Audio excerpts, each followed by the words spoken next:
Everybody, Roseburg football is on the air. It's a brand new year, a new era, and a new coach.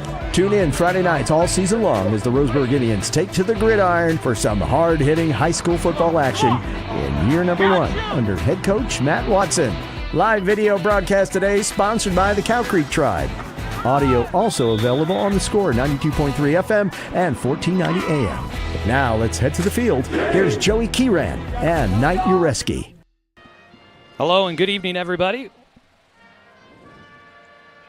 We welcome you to Crater High School in Central Point, where we get ready for tonight's matchup between the Roseburg Indians and the Crater Comets. The national anthem just wrapping up here on the field, and here come the teams out onto the field as we get ready for tonight's matchup. Along with Knight Ureski, I'm Joey Kieran. This is our Roseburg Disposal pregame show. You can let them make the run to the dump for you. Give them a call at 673-7122. On the road for the first time this season, Knight looking forward to seeing how things play out here this evening. Absolutely, and we've seen what this team has been able to do at home. We've seen that controlled environment now this time, the first time on the road. First time on the road for head coach Matt Watson. And now we have to see how he handles that group. It looks like a good crowd coming in today. We watched the fans come in today, and we're looking forward to this one. Week number 2 in league play for this Roseburg team, and they're just looking to find some success here in this 5A division. Yeah, we look forward to it. Crater going to be a big test tonight. We'll be breaking down the matchup, but when we come back, we are going to get a chance to catch up with head coach Matt Watson. It's our Evergreen Family Medicine pregame coaches show, our coaches interview, I should say. Expect the unexpected at Evergreen Family Medicine, serving Roseburg, Myrtle Creek, and Sutherland. Evergreen offers more than traditional primary care. You can always expect more from Evergreen.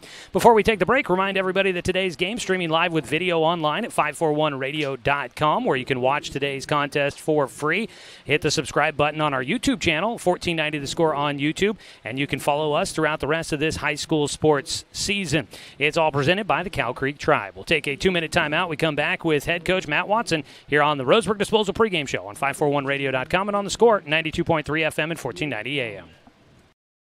Hey there, sports fans. Thanks for watching this local sporting event online at 541radio.com.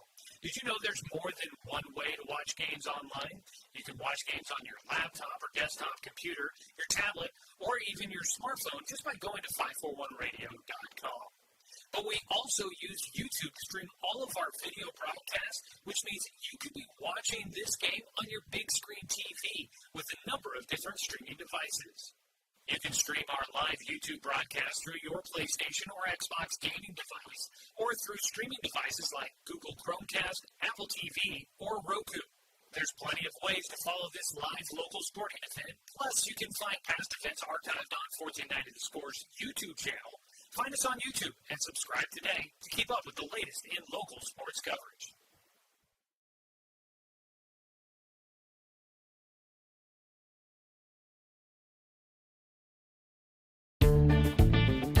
For over 100 years, Douglas County Farmers Co-op has been serving the needs of farmers, ranchers, and homeowners throughout Southern Oregon. Here, everyone is welcome.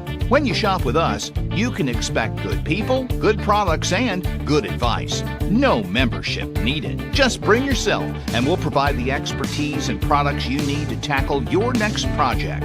Douglas County Farmers Co-op, where everyone is welcome to shop. When the first Cascade branch opened in 1948, things were a lot different here. The fact they're still here says a lot about the way they do business. Staying in business for 75 years requires the cooperation of generations. It's the desire to learn and grow with your community. My account number is only 5 digits long. What that tells me is that this is a local credit union. Cascade Community Credit Union would like to thank you for 75 years of growth and support here in Douglas County.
Communications radio stations have joined forces with the News Review and Lotus Web Services, announcing the Lotus Media Group, a multimedia enterprise. Broadcast, print, make it happen with Lotus Media Group, LLC.com.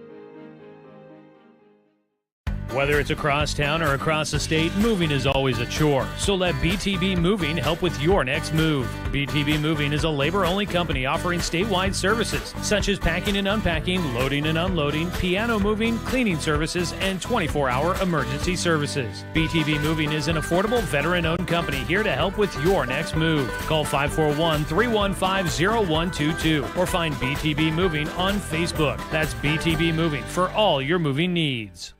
Are you an enthusiastic sports fan? Want to have fun and get in on the action? Heck, yes, that'd be awesome. Have great attention to detail? Want to stay active? Definitely. Want to give back to the student athletes in your community? Obviously, yes. Then you'd make an excellent high school sports official. We need more officials in Oregon, because with no high school officials, there are no high school sports. Sign up today at highschoolofficials.com. There we go. No, wrong one. That one.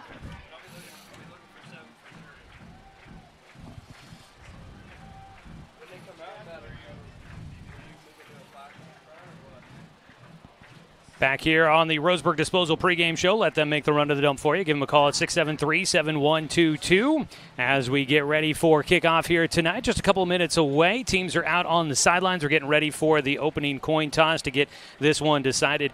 Coming into this one, Crater 3-0 on the season, 2-0 in league play, coming off of a 45-37 victory at Springfield, a game where we saw Valentin Rodriguez run 60 times for a total of 448 yards and 4 touchdowns. It's going to be the challenge tonight to stop that running game for the Comets, for the Roseburg Indians. Crater ran for 530 yards of their 616 total yards. Roseburg coming in at 1-1 on the year, 0-1 in league play.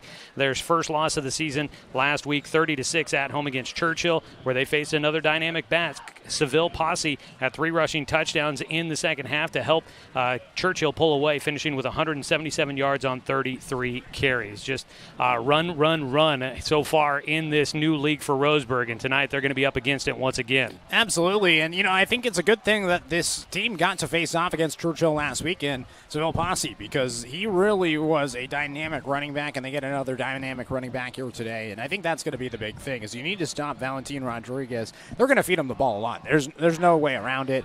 Crater's coach talked a little bit about it in the pregame show, talking about how it's no surprise they're going to run with the running back, and that's going to be the key to this game, is controlling the running back, Valentin Rodriguez, controlling the clock. I think that this is a Roseburg team that loves to play ahead. We saw that in week number 1 against Grant. It felt like they succeeded a lot when they had the lead in their favor and they were able to control the clock. That's going to be a big thing here today. And then also just getting off the field on third down. You can't keep the defense out there so long. We saw it happen in the second half last week, and it felt like the defense was pretty gassed by the end of the game. You need to keep the offense on the field, give the defense a break, because this defensive line is legit, and they just need some time to just catch their breath and go out there and do their thing. Along with Knight Ureski, I'm Joey Kieran. We're getting ready for this one to kick off. The coin toss happening. We'll get you all the updates when we come back after this final break. This has been the Roseburg Disposal pregame show here on 541radio.com and on the Score, 92.3 FM and 1490 AM. Successful companies have a very important secret. Good advertising works and makes them money. That's why your business should contact Lotus Media Group. Let us help you cash in with multimedia advertising. Multiple touches from Douglas County's only Google certified partner and most effective advertising platform. Web, broadcast, print. Make it happen. Lotus Media Group, LLC.com. Do I have enough money put away to retire? Plan for your future with confidence. At Palm Wealth Management, we'll help you see a clear path to financial peace of mind. Call Palm Wealth Management today.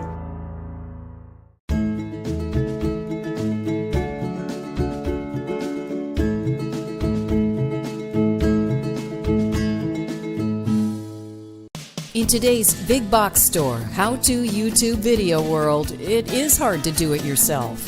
If you're fixing your fence or putting in a new one, the only place to start is Quality Fence. We stock almost anything you need and take the time to show you how to really do it yourself.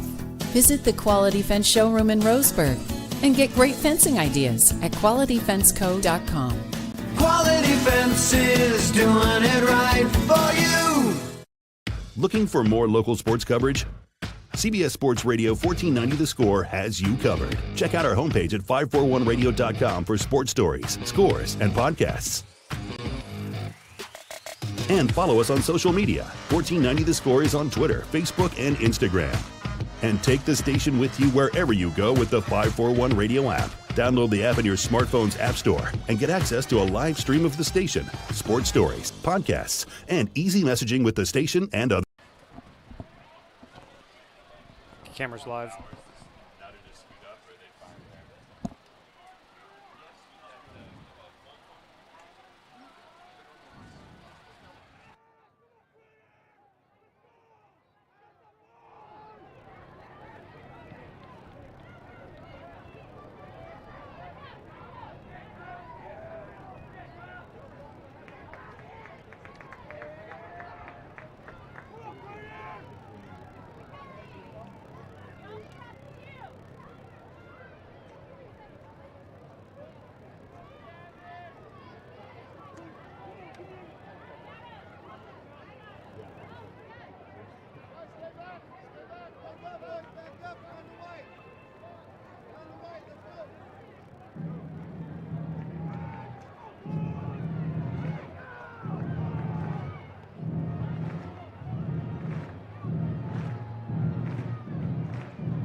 Hello and good evening, everybody. Welcome once again here to 541radio.com and The Score, 92.3 FM and 1490 AM, your home for Roseburg High School sports on the radio.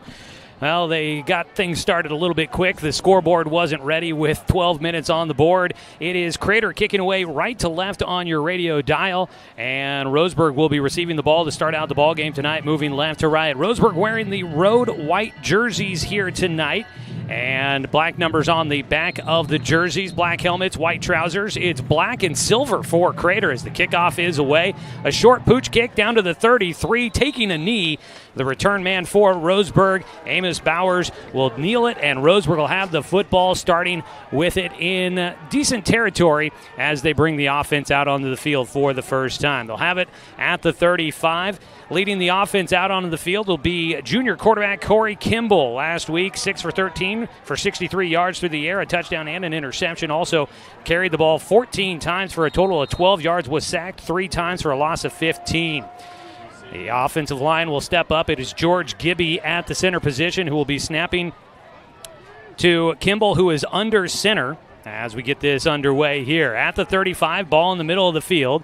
In motion, turn, hand it, no, keeper for Kimball. Late pitch, it's Burwell. He makes a man miss with a juke move. He had the defender out on the edge, stuck in his shoes. That's Terrius Allen, who is one of the top tacklers on this team for Crater.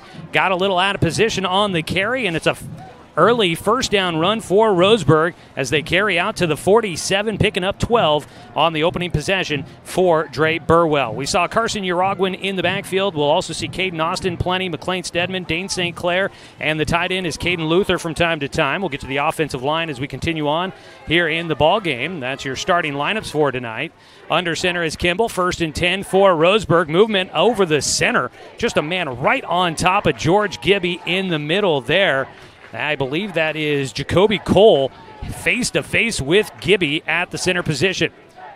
Man in motion, get the snap, pitch it, going right side around the edge for Burwell. Turns it upfield. He's across the 50, climbing the numbers. He will take contact, and he dives inside the 45 into Crater territory. He'll take it down to the Crater 43 on that run. That's going to be a pickup of 10 once again. It was close to the first down. They're going to mark him just shy of moving the chains. Now they're going to stop it, and they're going to say first down. Mateo Reynaga, A.J. Baker, George Gibby, Jack Bannett, Carson Tyler along the front line. Rounding out your starting lineups, brought to you by Southern Septic Service. From residential to commercial, Southern Septic Service has your behind covered when it comes to septic tank pumping and inspections, portable toilet rentals, and grease trap cleaning. A carry left side is going to be a keeper. Late pitched, far side to Austin. He's got a first down as he's down to the 25. Spins through one tackle, takes it down to the 23, and it's another big carry. This time it's Caden Austin with another late pitch by Corey Kimball, and Roseburg running their option offense to the perfection right now as they take it to the 23, a pickup of 20. Yeah, I feel like we really haven't seen that a ton from the Indians so far this season, at least the quarterback pitch out on the outside, and so far it's worked to success, and it feels like the offense is finally getting going after a lackluster second half last week. So it's pickups of 12 and 10 yards for Burwell, and now a 20-yard gain for Austin. Roseburg will set up. The defensive line pinches in the middle. Roseburg looking to pass out in the flats. Pass goes through the hands intended for Dane St. Clair on the right side, and he hasn't seen a lot of action. There's not been a lot of passing in this Roseburg offense so far this year, but that one was right there for St. Clair, usually a sure-handed receiver. Absolutely, and we haven't really seen the passing so much this year. I mean, coming in, we had that awesome first game for Corey Kimball where he went 4 of 6, had 2 passing touchdowns. He hasn't thrown the rock a ton, and I think he had to throw it a little bit more last week, just didn't have the same success. Last year, St. Clair, 21 catches, 309 yards, and a touchdown. He'll set up one receiver to the left side of the formation. 2 backs tight. They've got tight ends out there. They're going to run it. Roseburg goes right side. It's Burwell again following blockers, but he runs right into a tackler. But he gets inside the 15. They'll mark him down to the 12-yard line. That's good for a pickup of 11, I do believe. Yep, once again, moving the chains for Dre Burwell. Yeah, and he really wasn't a feature back, it felt like, through the first 2 weeks. But so far today, here on this opening drive, 3 carries for him. Maybe he was the right choice for the pregame interview. Yeah, our interview this week. Last week, no touches of the football for Dre Burwell on offense. They set up 1st and 10 from the 12 into Crater territory, trying to strike first. Roseburg with the football. Simpson is the back behind Kimball, and it is a fake to him. Kimball takes it over the left side. A penalty flag is out from the near side as Kimball pushes inside the 5, still on his feet. A lot of bodies on the ground. That ball might have come out at the end of it, according to the Crater players. Roseburg players signaling that the ball carrier, Corey Kimball, was down, but there is a penalty flag back out at the 11-yard line that might be bringing this one back. Chop block below the waist is illegal, and they do call it a fumble on the play, on the carry by Kimball. The ball goes down. They spot it at the 3-yard line, and they call it a turnover. That'd be a pickup of 9 on the carry by Kimball, but then the fumble at the end of the play, and a turnover by Roseburg. So Kimball, with his fumble there, turns it over. And Crater will have the football with 10:34 to go here in the first quarter. And they've got the ball for the first time as Roseburg sees a promising drive come to an end. That's a brutal break right there. It felt like all the offensive momentum was going Roseburg's way. All of a sudden, now Crater has the ball. Crater will set up inside the shadow of their own end zone. They'll hand it off to their big back up the middle, make some men miss. And once again, a dynamic running back for Crater. That is Valentin Rodriguez, the senior, 6 foot, 210 pounds, first team all-league selection last year where he ran for 1,400 yards and 15 touchdowns. He will get it again quickly, but Roseburg right on top of him after he carried it all the way out to the 17-yard line. Picked up 14 on the first play, but he'll pick up short yardage here on first down. Only makes it out to the 19. And here's that quick offense from Crater. We knew they like to go no huddle. They'll run it again over the left side of the offensive line. Carrying the football this time once again is Rodriguez. I almost thought I saw a different number, but I don't know if that's even possible. They carry out to the 24, a pickup of 5 on that one, and it's quickly a 3rd down here. And they try to go quick, and they cannot catch Roseburg off guard. They stop him right at the line of scrimmage. That is Valentin once again. He stops at the 24, gains nothing on 3rd down, and it's 4th and 3 from in their own side of the field, and the offense still out there for Crater. Now the quarterback is also the punter, Ben Higginson. So far all he's done is handed it off tonight, but he has thrown for 353 yards this season. He might drop back to punt as they spread out. Empty backfield. Rodriguez goes into a slot position, and now Higginson dropping back. He could be getting ready to punt as he drops a little bit further back, and he will get a boot on it. And what a stand for the Roseburg defense. Not a great punt. It's going to land just on the other side of the 50. Takes a Roseburg roll, and the Indians will have it back after a turnover on their first possession. Roseburg gets the ball back out near midfield. What a frantic pace here to start things out in tonight's ball game. Absolutely, and I think the one thing that I took away from that opening drive was now I understand how Rodriguez had 60 carries a week ago. That offense moves quick, and they just feed him the ball over and over and over again. They sure did. 3 straight carries. He picks up 21 total, but the drive stalls out.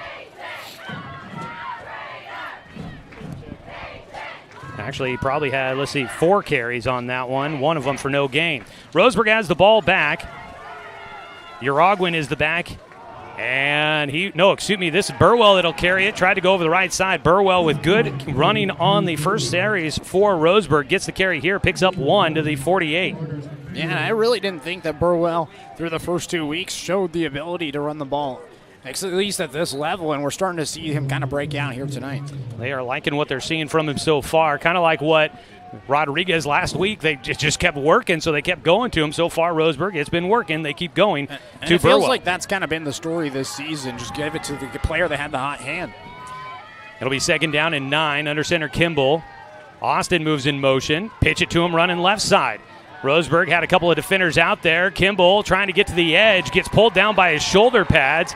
They give him forward progress to about the 50 where he was when he got tangled up and spun backwards. Gain of 2 for Caden Austin on the carry. And after a lot of success in that opening drive, getting it all the way down into the red zone, it just feels like so far Crater's been prepared here in drive number 2 for this Roseburg offense. 3rd down and 7. We did see one pass attempt from Roseburg on their first possession. 4-man front defensively for Crater. Fake the handoff, looking to pass. And things weren't there for Kimball, so he tucks it. He's got one man to beat, tries to get to the edge. A high tackle rides him out of bounds. He's into Crater territory, almost to the 45. He goes out. They'll mark him at the 46. A pickup of 4 into Crater territory, but Roseburg now facing a decision on 4th down. And it looks like they're going to keep the offense on the field, at least on this initial look. Want to finish out telling you about Southern Septic Service. They're woman and veteran owned and a proud supporter of our local sports teams. They are our starting lineup sponsors. It's been a frantic pace here to get things started. Under center is Kimball on 4th down, looking to go for it. It's a keeper for Kimball, and they bit on the fake. He'll keep it over the left side. He's got the first down, and he tucks the ball away after fumbling it on the first drive of the game. Kimball this time keeps it, and they've been able to catch Crater out of position with this option so far. And it felt like the run game there, at least on that play, was going to work either way, whether he handed it off or kept it himself. That time picking up a little bit more yardage by keeping it himself, but the option today seeming to be working here against Crater. 7:23 and counting in this scoreless game to start. Second possession for Roseburg. Kimball with the carry to move the chains. He's got 22 yards on 3 scampers so far this evening. Lights coming on as the sun has set. It was beaming in on us here in the press box at Dutch Meyer Stadium before the game got underway. Austin moves in motion from right to left. Simpson's going to get it. He breaks free up the middle.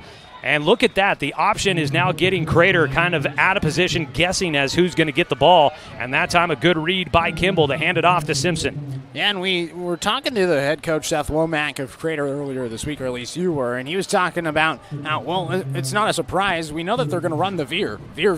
Well, so far, they know it's coming. They just haven't been able to stop it. Haven't been in the right spot so far. Roseburg running the ball well. They've got 2nd down and manageable at 3 yards to go. Burwell moved in motion, penalty flag out, and it's going to be offsides on the defense. And that'll get Roseburg the first down. Crater jumping on the motion by the Roseburg offense. And that was something that we saw Gresham have happen to them several times in week number 1. It was that kind of motion right behind the running back and quarterback, and then motion back, and it got a lot of the Gresham players to jump off sides, and We see it for the first time here with Crater, and now we're going to see a timeout. I think that this defense is just looking to regroup right here. Timeout taken by the Comets. Let's go ahead and take a 30-second timeout ourselves here on 541radio.com and on the Score, 92.3 FM and 1490 AM.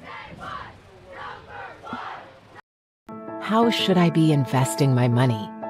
Plan for your future with confidence. At Palm Wealth Management, we'll help you see a clear path to financial peace of mind.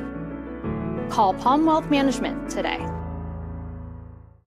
I'm confused by the huge market swings. Get a better understanding of your finances. At Palm Wealth Management, we care about your priorities and help restore financial security. Call Palm Wealth Management today.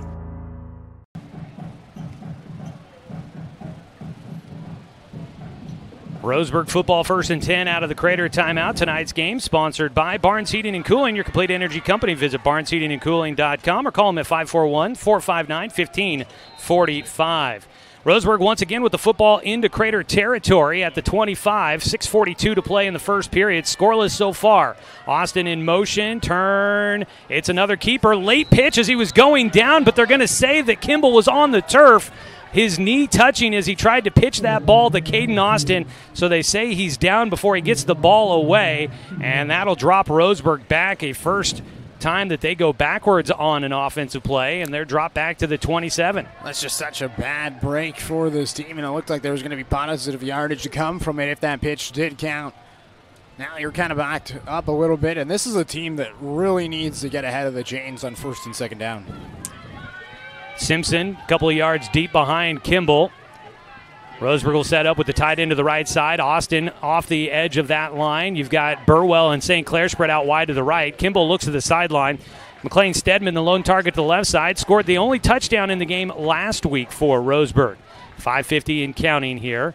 2nd down and 12. Some pressure coming. Nobody home. Kimball turned the wrong way, but he slips through some tackles. He'll make his way over the left side, and that is going to be positive yardage out of a broken play. He gets to the 20, picks up 7 on the scramble, and I think Roseburg extremely lucky on that one. No doubt. Really lucky on that one, and we saw that in week number 1 as well, where Kimball took the snap, looked one way, and everybody else went the other way. That time he's able to do it all himself, and that's just a tough competitor right there. That's why they have him starting at quarterback this year as a junior, and he's really been a leader because of that physicality. It was Terrius Allen, I believe, that came free off the left side, but I think he was surprised at how free he was of the quarterback, and he missed the tackle. Whistles blow before the next play is going to be another timeout by Crater. They'll burn their second one here in the first half already with 5:05 to go. We're going to use another 30-second timeout here on 541radio.com and on the Score, 92.3 FM and 1490 AM. Whether it's across town or across the state, moving is always a chore. So let BTB Moving help with your next move. BTB Moving is a labor-only company offering statewide services such as packing and unpacking, loading and unloading, piano moving, cleaning services, and 24-hour emergency services. BTB Moving is an affordable, veteran-owned company here to help with your next move. Call 541-315-0122 or find BTB Moving on Facebook. That's BTB Moving for all your moving.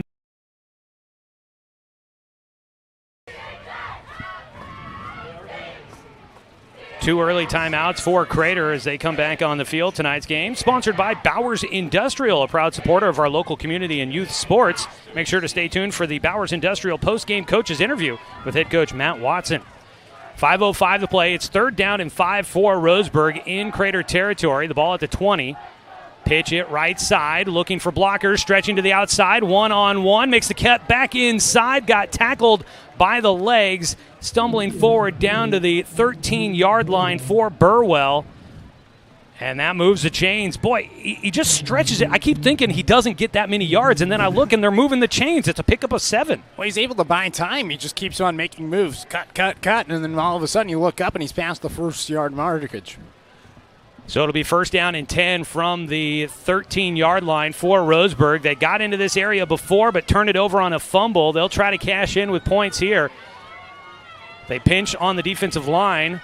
Looking to pass, going left side, slant route, caught by Stedman, makes one man miss. He's at the 1, and he gets knocked down short of the goal line, but he'll set it up first and goal for Roseburg on the quick slant route for McLean Stedman. First completion of the night, and Roseburg is within striking distance. And that's what you want from this offense. You want to have success on the ground to open up the passing game, and we saw it right there on the slant route. It felt like Crater was creeping in, expecting another run, and all of a sudden, Gimbel throws a dot over the middle. 4:18 and counting. Roseburg going to run it right up the middle, and it's a keeper for Kimball. He's in. Touchdown, Roseburg. The Roseburg Indians will strike first here tonight, and they will get 6 on the board. And now they will bring out the PAT unit. It'll be Jacob Michael, who has hit 3 of 4 so far this season. We get the right-footed kick away. It is good, and Roseburg's up 7-0 on top of Crater here on the first quarter. 4:12 to play. We'll come back after a 30-second timeout on 541radio.com and on the Score, 92.3 FM and 1490 AM.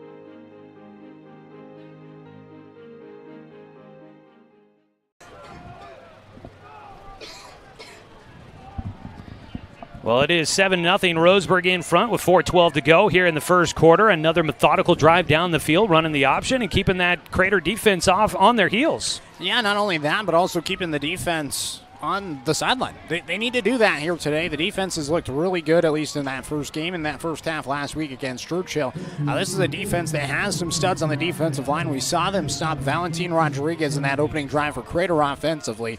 And now they look to do the same here in the second drive. I'm sure he's going to be a little bit hungry on this one, but a couple of good offensive drives. It feels like Roseburg's having their way offensively. If it wasn't for a fumble deep in the red zone, this could be a 2-touchdown game. It was 10 plays, 53 yards, 4 minutes, 57 seconds off the clock on that drive for Roseburg to take the early lead, 7-0 against Crater. Right-footed kick away from Michael, who's got a big boot. He angles it to the sideline. It's taken at the 6 by the return man for Crater. Hit at the 20 and taken out of bounds. The return man for Crater on that one was Jackson Godley.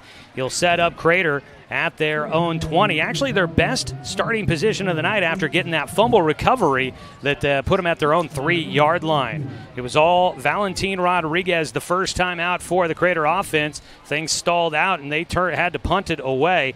We'll see what the big senior back has for us here on the second drive of the game for the Comets. And that's their game plan. They're going to run the ball, and now they find themselves down by 7. Hoping to get back on the board and not let this one get out of hand with their run-first offense. They will set up with Higginson in shotgun. He hands it off, running over the right side. Had to come back into the middle and just trying to stay up on his feet. Roseburg had a bunch of guys trying to rip the ball away. Nobody could get it from Rodriguez, and he does a great job to stay upright, one, to hang on to the football, and then just back his way forward. He carries it out to the 30-yard line. And he's going to get around the left edge for the offense now. And he will move the chains here. They actually started at the 22. I thought they started at the 20. So it was a pickup of 8 on first down. Now a run out to the 36-yard line, a pickup of 6 on the second carry for Valentin. Looking to pass now. Higginson gets trapped in the backfield. Parker couldn't bring him down, but the rest of the Roseburg defense is there to get the sack on Ben Higginson, the senior quarterback, 6 foot, 205, 60% passer, 353 yards, 2 touchdowns and 3 interceptions on the season. This time taken down for a loss, back to the 34, losing 2. And Higginson was a honorable mention all-league player a year ago, and that was the first time we've seen an empty set from Crater. And now Rodriguez joins him back in the backfield. They'll set up with a tight end to the right side of the line. Look to move it motion, but now back to the line and checks, and they motion him out. We got trips to the right side, one to the left, looking to pass. They're going to go on a quick out route. The receiver turned and looked. Kyle Petty just wasn't ready for the football. Looked like he didn't know where he was supposed to be. Yeah, it just looked like a little bit of miscommunication right there. He was open. But Roseburg doing a good job, just doing their job. That's what Dre Burwell talked about. Everybody just needs to do their job, and they're going to find success here tonight. And quickly now it's 3rd down and 12 for Crater. They've got Rodriguez in the backfield. Roseburg 4-man front. They're going to run the option. Higginson keeps it. He's going nowhere. Gets back to the line of scrimmage. Maybe falls forward. No, he's not going to get anything. At most, he'll lose a yard. No, he'll be right back to the line of scrimmage. A gain of nothing for Higginson. And Roseburg's defense stands tall once again. And they're going to make it 4th down and 12, and it looks like the punt is going to come from the Comets, and this is about as great of a start as you could get for this Roseburg's defense. This is exactly what you want if you're Roseburg in this situation. You're controlling the clock offensively, and you're getting it done defensively. Punt away, much better kick this time. A wobbly kick will bounce at the 20, and Austin will get it at the 10. He sprints up through the middle, but gets taken off his feet just before the 20, gets out to the 18-yard line on the return. Roseburg gets the stop. They get the football back with a moderate return there by Caden Austin. 2:10 to go in the first quarter. It's 7-0. Roseburg has forced a couple of punts defensively, and now they get the offense back out on the field. This is the start to the game they drew up when they were game planning for this one throughout the week. Absolutely, and I'm curious to see how much more they're going to go to Dre Burwell. It feels like he's having himself a game, at least a first quarter right now. 41 yards on 5 carries so far for that junior. Pass out into the flats. It is caught, looking for a blocker help. Weaving through traffic. Stedman out on the far side. The junior has already one catch, now his second as he was able to skit-scat and get his way to the 25-yard line. That'll be a pickup of 7 through the air on the pass completion. Second one of the night for McLean Stedman. Just felt like he was zigzagging back and forth. And again, you just look up and he gets 7 yards. Kind of what we saw from Dre Burwell earlier. 2nd and 3. Ball on the left hash mark. They've got Uragwin as the back. In the backfield behind Kimball under center with 2 backs to either side of the line, 1 target to either side. Austin in motion. It's a keeper, pitch it out. Austin has space. He's got the first down, spins and carries defenders out across the 35. And this just feels like a much more motivated Roseburg offense than we kind of were seeing last week. Absolutely, and Coach Watson talked a little bit about it earlier this week, especially in the pregame show. You heard it. He talked about how this week the huddle time was up for the squad. It felt like everybody was hungry to get back out there and work really hard, and right now we're seeing it pay off for this team. And you're not talking about just huddling up on the field. You're talking about Huddle, the online portal to be able to watch game film and study. And guys were doing that, putting in the work, and it's showing early here against Crater. 2 targets to the right side of the field for Kimball. Under center, turns, fakes the handoff to Uragwin, pitches out to Austin.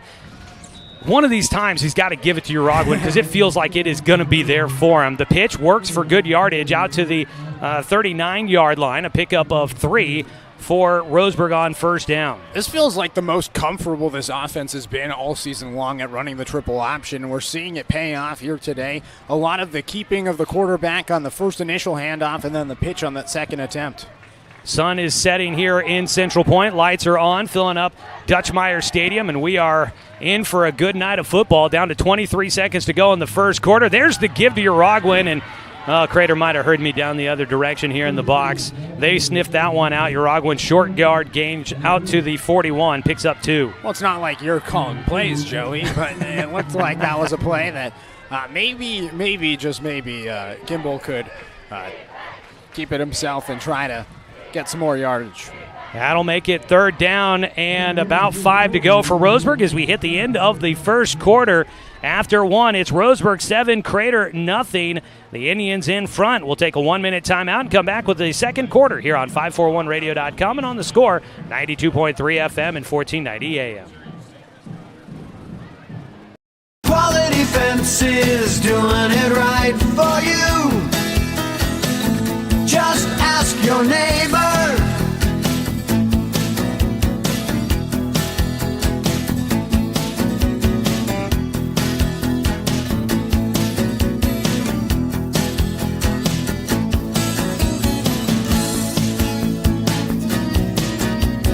Quality Fences, doing it right for you.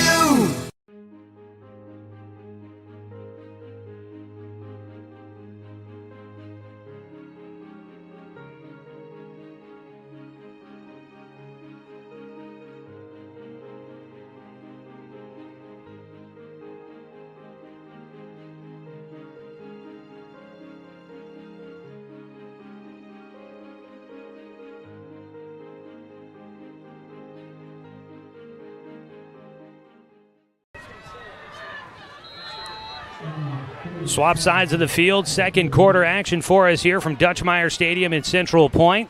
Roseburg with the football facing 3rd and 5.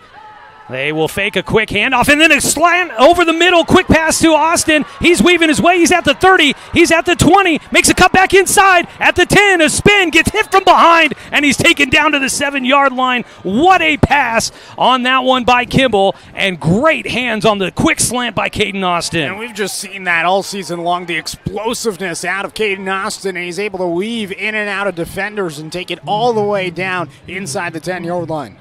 That was a fantastic play for Austin on first down, on the first play of the second quarter. And with that, he's able to pick up 34 yards through the air for Caden Austin on his first catch of the night. Third completion after an incompletion to start the game for Kimball, and that was a drop pass by St. Clair. He could be 4 for 4. It was incredible. They'll set up first and goal from the 7. Under center, Kimball. Move one man in motion. Going left side. Kimball keeps it. He goes over the left side looking for his second of the night, and he's got it. Roseburg's back into the end zone. Another touchdown for the Indians. What a fake by Corey Kimball right there. Able to just do it all himself, and we saw the success. A touchdown run, this time from 7 yards out. Kimball's second of the night. And he helps put Roseburg on top right now, 13-0. And now the PAT unit is out. It'll be Jacob Michael once again. The right-footed boot, low line drive kick, gets over the crossbar, and it's good. Roseburg will tack on the PAT, and they take a 14-0 lead with 11:23 to go in the first quarter. Let's take another 30-second timeout on 541radio.com and on the Score, 92.3 FM and 1490 AM. At Douglas County Farmers Co-op, we want your four-legged friends to be healthy and happy. That's why we stock a carefully curated selection of pet, equine, and livestock supplies. From the premium foods your pets crave to grooming and show supplies that help you shine in the show ring, you'll find it at Douglas County Farmers Co-op. Our knowledgeable staff are here to help with those tough pet and livestock care questions. Stop by or shop at DouglasCountyFarmersCoop.com.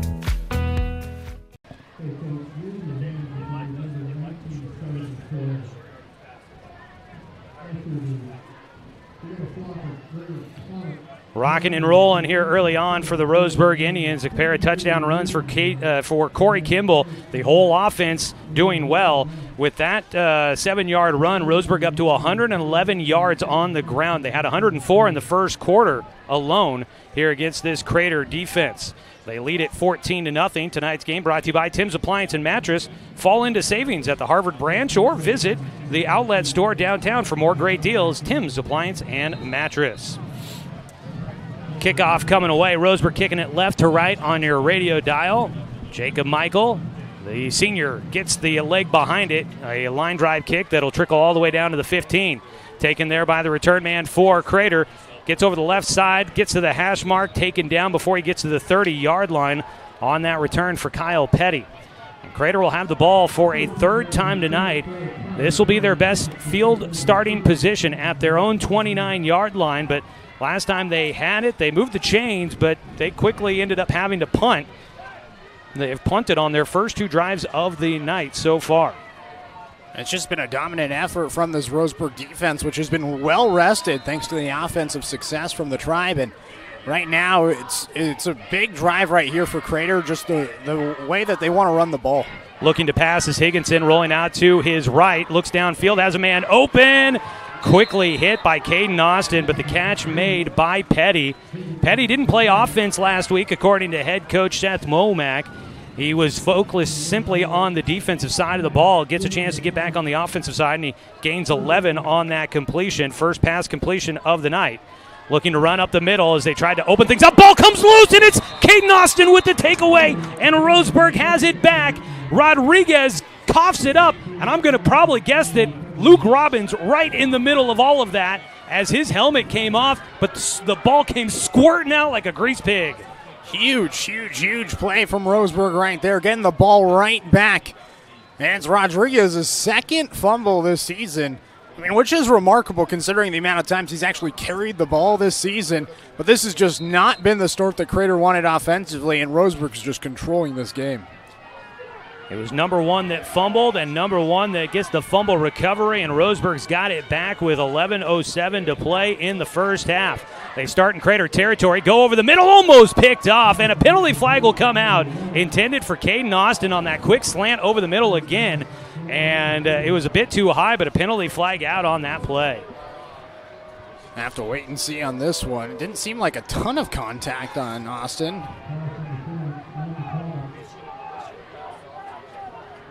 They are going to count it off against Crater here. Boy, and if Roseburg scores another touchdown on this drive going up 21-0, if you're Crater, I mean, it's going to be trying to change your complete offense. I mean, this is a team that loves to run the ball with Rodriguez, but if you're down by 3 touchdowns, you're not going to have that accessibility, that freedom to run the ball as much as you want to. 15-yard penalty on the pass interference by the Comets, wearing the black, kind of a Raider-esque look tonight. Under center goes Kimball. Austin moves in motion, and a keeper, Kimball with the head fake, keeps it himself, goes over to the left side, gets hit from behind. It was nothing fancy there. He just did a little shoulder shimmy shake. It got the defender looking the wrong direction, and he just found an easy seam up the left side of the offense. Yeah, we saw Dylan Gabriel do that last week in the Civil War for Oregon versus Oregon State. And right there, you can use your body and try to fake and defend around, and that's exactly what we saw from Kimball right there. Kimball, with his 8th carry of the night, gets 9 yards, sets up 2nd down and 1, and Roseburg looking like a much different team here in week 3 of the season than they did last week against Churchill. The offense moving. Gibby, the center, will get ready for the snap. Burwell moves in motion. It is handoff up the middle. Uruguayan gets the short yardage needed. Kimball's getting really good at that fake. He follows through with it. Now, his back was to us, so I couldn't tell if he had the football in his hand still, but the way he follows through makes you believe he may still have the football. Well, and I think that's what Crater's seeing on the field right now, and that's why Roseburg's been finding a lot of success with their secondary options, not necessarily Kimball, although he does have that one rushing touchdown. It's been that successful second option in the pitch. He's got the 2 rushing touchdowns so far tonight. The one, though, did come on that option. The other one was just a quarterback keeper up the middle from 1 yard out. He'll turn in hand, keeps it, fakes the head fake. This time Crater was looking for it, and they came head hunting. They take down Kimball back to the 20-yard line. He'll lose 1. And this is going to be a situation that Roseburg really hasn't been in a ton. Just having the ball behind the line of scrimmage on 2nd down. But still, this has been an offense that's been able to find success on the ground and in the air so far. And right here, big couple of plays coming up, trying to extend the lead. Roseburg will slow it down a little bit, try to continue to use some clock, 9:20 and counting here. They'll break their huddle, go to the line at the 20. They've got 2nd and 11. Burwell to the left of the line, Austin to the right. You've got spread out wide St. Clair and Stedman. Burwell moves in motion. Here came a blitz. Now a pass into the backfield. Burwell's out there. He's going to try to make something out of it. He will make his way up the hash marks. He climbs to the 18-yard line. That is not necessarily what you want to see a quarterback do with a defender around his feet, but it worked out this time. Yeah, I mean, we've seen Will Levis try to do that the last couple of weeks for the Titans and be very unsuccessful that time. I think Kimball's just excited that was completed to his own teammate. It'll go down as a run, as it was a backwards lateral to Burwell, and he picks up 2. Makes it 3rd down and a long 8, probably a full 9 here. And penalty flags out. They get the defense to jump. That'll make this 3rd down and manageable for Roseburg. Is yet another penalty for Crater. That'll be their 3rd here in the first half. Roseburg is just controlling everything. This is looking a lot more like week 1 than it did like week 2. They're executing what they want. Like, they go out with a game plan on after breaking the huddle every time, and they're able to execute the play they want. I'm sure in that they were going for the hard count, trying to get the defense to jump, and they do. It's 3rd down. They've got the ball at the 13-yard line. Got to get it to the 9. 4 yards to pick up. Typical formation. The back behind is Simpson. Pitch it, running left side. Got a block. Austin shimmies his way around, but he's going to get spun down short of the line to gain by about 1.5 yards. He's just shy of the 10. They'll put him down at the 11, a pickup of 2 for Caden Austin, who did a nice job to kind of just get skinny and get through a tight spot to pick up those 2. And you got to think this is 4-down territory for this offense right here with the way that we've been able to run the ball up the middle. Plus, this is a possession that you basically just got handed to you thanks to the fumble by Rodriguez. Jacob Michael last year 2 for 6 on field goals, made him from 26 and 24 yards. They leave him on the sideline. Do not look to go for a field goal attempt here, trying to convert on 4th and 2. Give it to Burwell. Looked like he wasn't really expecting it. Going to try to bubble it out. Can he escape the tacklers? No, he will not. Roseburg's going to lose a yard back to the 12, and they turn it over. Kind of looked like that wasn't exactly how they drew that play up. Yeah, and it looks like maybe Burwell was supposed to just try to break towards the outside, try to cut it back inside to get the yardage, going vertical instead of horizontal. And that time, by the time that he went horizontal, the Crater was ready for it. And it's a tough drive ending deep into Crater's territory, but the defense playing the way they have, they still could get good field position and end this first half strong. Well, Crater will be getting the ball to start the second half, so this could be big if they could get points, cut it down to a 1-score game, and then maybe even be getting the ball to start the second half with a chance to tie it. They're looking to throw here. Higginson rolling out, throws up a duck left side. It's way out of the reach of the intended target here on the near side, looking for Kyle Petty. Yeah, just an inaccurate throw to the outside, and you can just tell that this isn't the offense that Crater wants to be running right now. It just feels like this is a team that loves to run the ball. They haven't thrown the ball a ton this season, and with Roseburg leading 14-0 right now, it feels like Crater's getting a little bit desperate offensively. Beautiful sunset happening here in Central Point on a breezy night at Dutch Meyer Stadium. 2nd down and 10 after the incompletion. Looking to pass again is Higginson. Lofts it way downfield, and it's out of the reach of everybody. Closest man was Caden Austin, the defender. Yeah, it looked like Austin might have had a chance if he just looked up and recognized where the ball was going to land a little bit sooner. But it doesn't feel like Higginson really is in a rhythm or feels comfortable throwing the ball this much. Only 45 attempts this season. He was 7 for 12 last week for 86 yards with an interception. Last year, threw for 787 yards and 7 TDs. They go for another quick pass, and it's quickly a tackle out there in coverage on the near side for Roseburg. That is Cody Davis, a senior, coming up with a stop. The pass completion goes out to the 15-yard line, a pickup of 3, and that is all. And it's now 4th down and 7, kick away. Wobbly one towards the sideline. It'll take a Crater bounce, and it'll roll into Roseburg territory. The football will stop at the 33-yard line.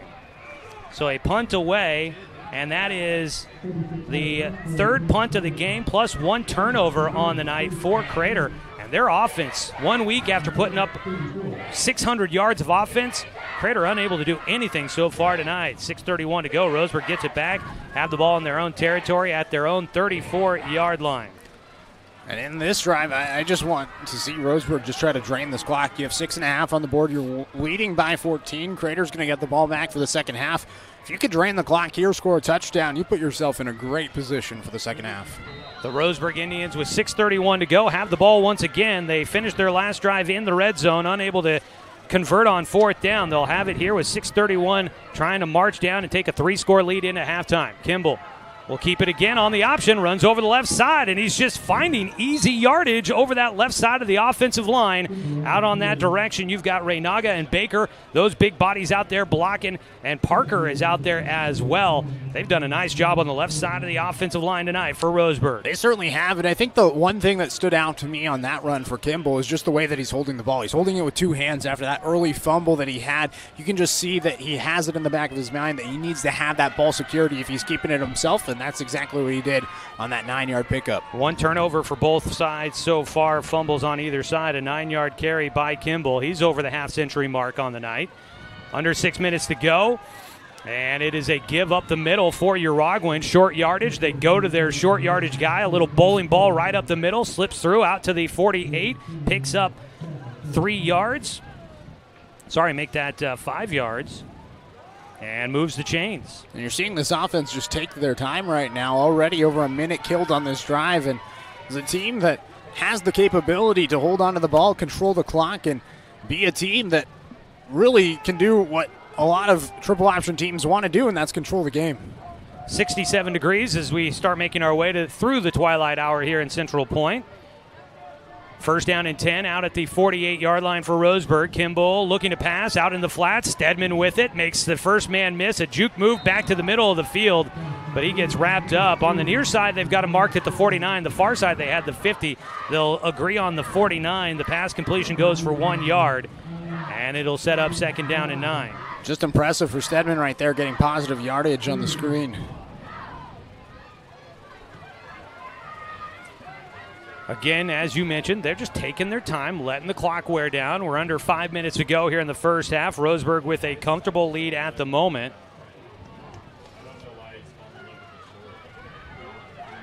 Kimball will be under center. He's got Stedman to the left, or excuse me, St. Clair to the left side. Bowers to the left end. In the backfield is Uragwin. They move Austin in motion. They give it to Uragwin. The speedy back bulls his way over the left side, and look at that. The senior Carson Uragwin has not had a lot of opportunities to carry for good yardage. He's been a short yardage guy. Here he picks up the first down by the nose of the football as he gets it to the 42 on the other side of the 50. I mean, he's been distracting the defense the entirety of the time because they keep faking the handoff to him, and then when he actually gets the ball, what does he do? He gets success. He picks up 9, up to 22 yards on the night for Uragwin, and Roseburg has first down territory, has the first down yardage, and they're into Crater territory. 3-man front for the Comets. They will hand off left side again. Just go to a steady dose of Carson Uragwin over the left side. He dives for it. What he's doing tonight is he's falling forward, much like we saw with Seville Passy last week against Churchill. Uragwin, anytime he's hit, he's stumbling his way forward and picking up another yard, 2 or 3. And that's all you need to do as a power back, and that's what they've utilized him as this season, and at least here in this game, is just fall forward, get positive yardage, and with a run-first team like this, that's the way that you need to be leaning. He picks up 7, makes it second down and 3. At the Crater 35-yard line, left hash mark. Stedman is the target left side. Keeper for Kimball, and there's defenders just watching him run by. Crater just surprisingly here. You had an end right there on the left side of the defensive line for Crater. Just watching Kimball go running by, must not have thought that he had the football. I don't know about that. I mean, if I was out there, I'd be amazed watching Corey Kimball run with the football in his hand, the way that he's done it here today, and already 2 touchdowns, and now controlling the clock, looking for his 3rd here late in the second quarter. Picked up 7 on that carry. He's up to 59 on the night. Clock continues to run down to 2:41 and counting here in the second quarters. 14-0, Roseburg in front. It's a keeper again over the left side. Kimball tucks it in, got 2 hands on it. He'll brace for contact, and he goes down to the 16, and this Roseburg offense continues to dominate against this Crater defense. They're just looking like a well-oiled machine out there. Anything that they want to go their way, it's happening here tonight against Crater. Pickup of 12, first down once again. And Kimball has been the workhorse out there. The quarterback already with 12 carries, approaching the century mark here in the first half. We came in expecting to talk about Valentin Rodriguez carrying the ball a ton. So far it's been Corey Kimball, the quarterback for Roseburg. 2 minutes just about to go here in the first half. Man in motion. It's Kimball again. He gets a block, so he'll take it left side. It's not necessarily pretty. He just kind of tucks it in, tucks his head, and just waits for someone to hit him. He's holding on the ball with 2 hands, and he just somehow finds a way to just keep for some reason, chugging. he just looks like he's constantly expecting contact, and it's just not happening at the pace that you would expect it to do. He takes it to the 8-yard line.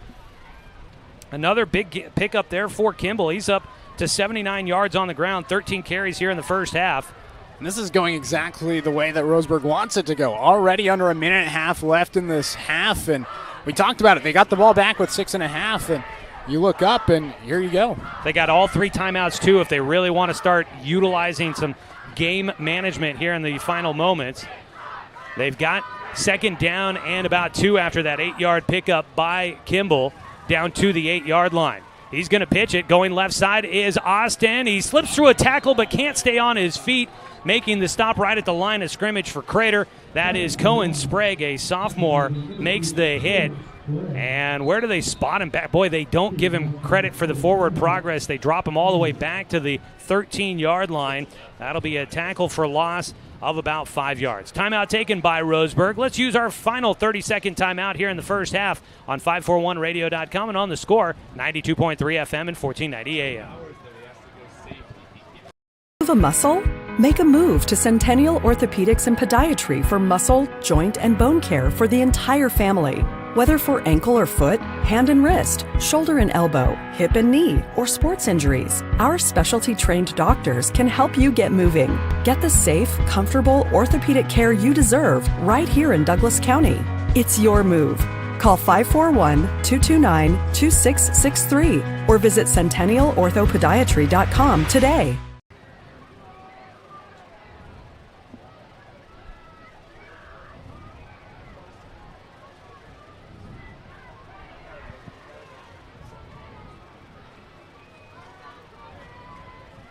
Back here, coming out of the timeout by Roseburg, they'll have 3rd down and 7 to go after the TFL for Crater.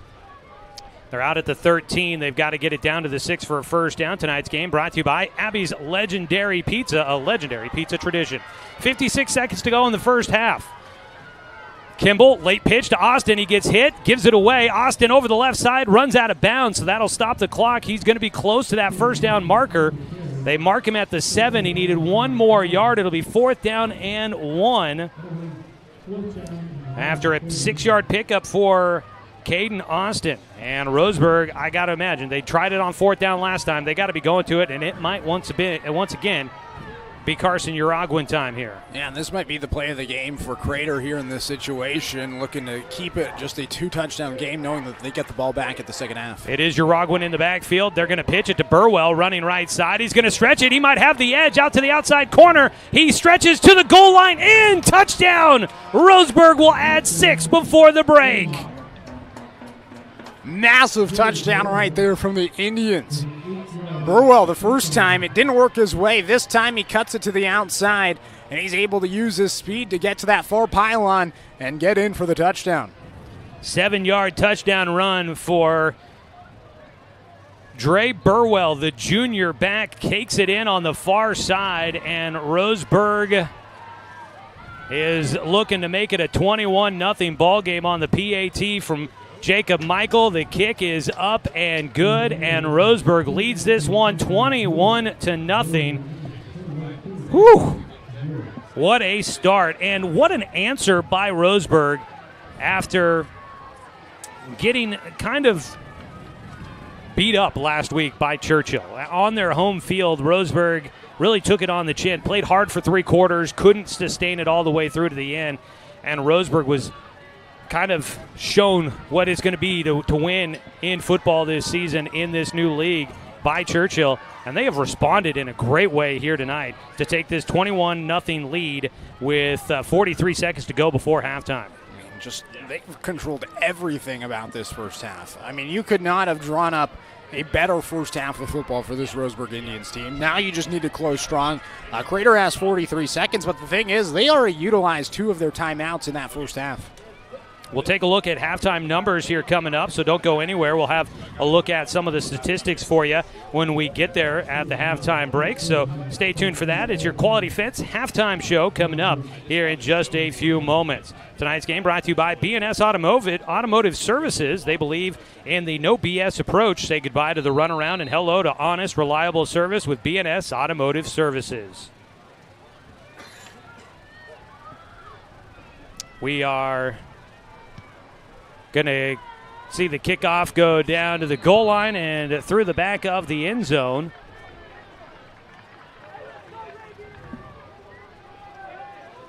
So it'll be a touchback, and Crater will have the football.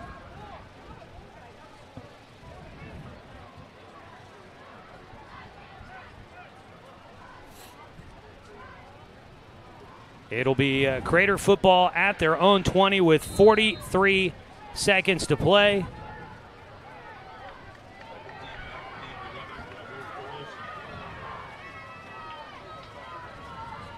Running over the left side, this is the quarterback, Ben Higginson, spins his way out to the 29-yard line. And that'll be a pickup of 9 for Higginson on the quarterback carry, down to 32 seconds. Penalty flag's out before they get a chance to run the second down play. So it'll be second down and a yard here.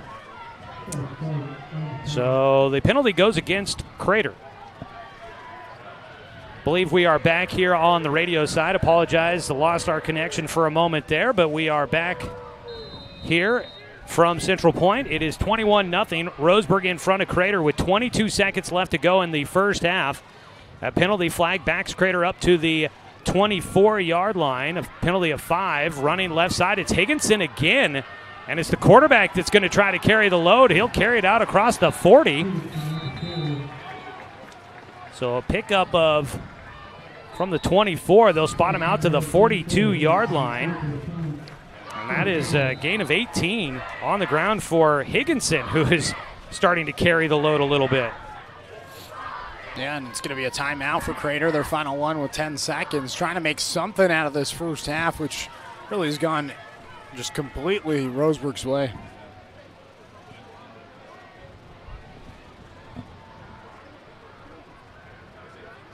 Palm Wealth Management, a member of D.A. Davison and Company, member SIPC, is one of our general sponsors here today.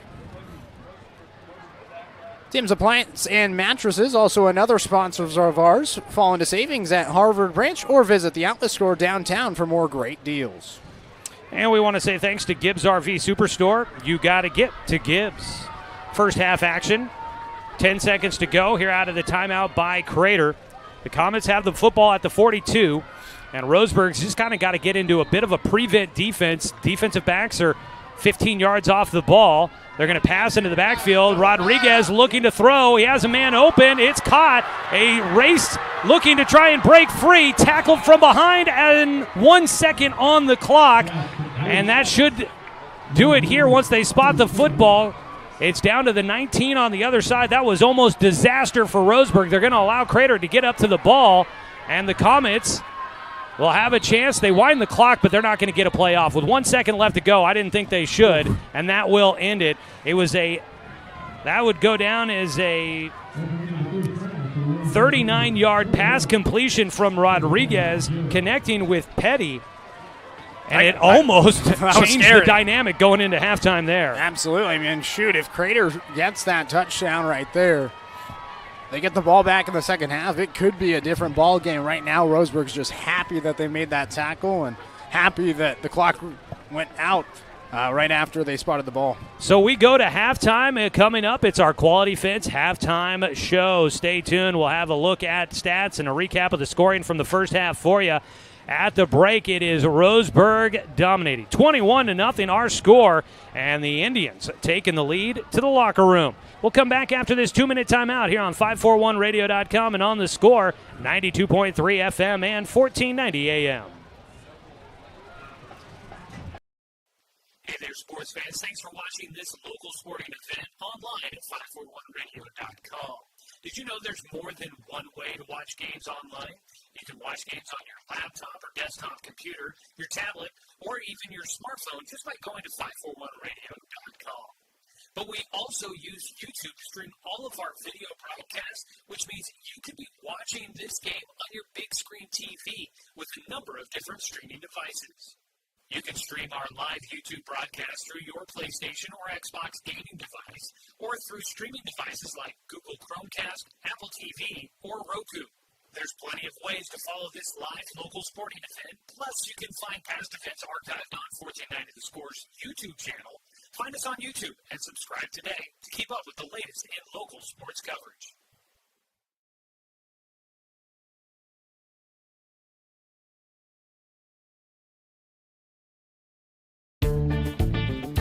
For over 100 years, Douglas County Farmers Co-op has been serving the needs of farmers, ranchers, and homeowners throughout Southern Oregon. Here, everyone is welcome. When you shop with us, you can expect good people, good products, and good advice. No membership needed. Just bring yourself, and we'll provide the expertise and products you need to tackle your next project.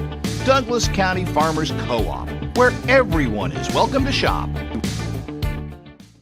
When the first Cascade branch opened in 1948, things were a lot different here. The fact they're still here says a lot about the way they do business.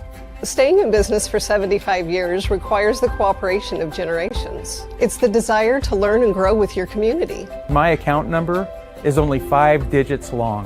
What that tells me is that this is a local credit union. Cascade Community Credit Union would like to thank you for 75 years of growth and support here in Douglas County.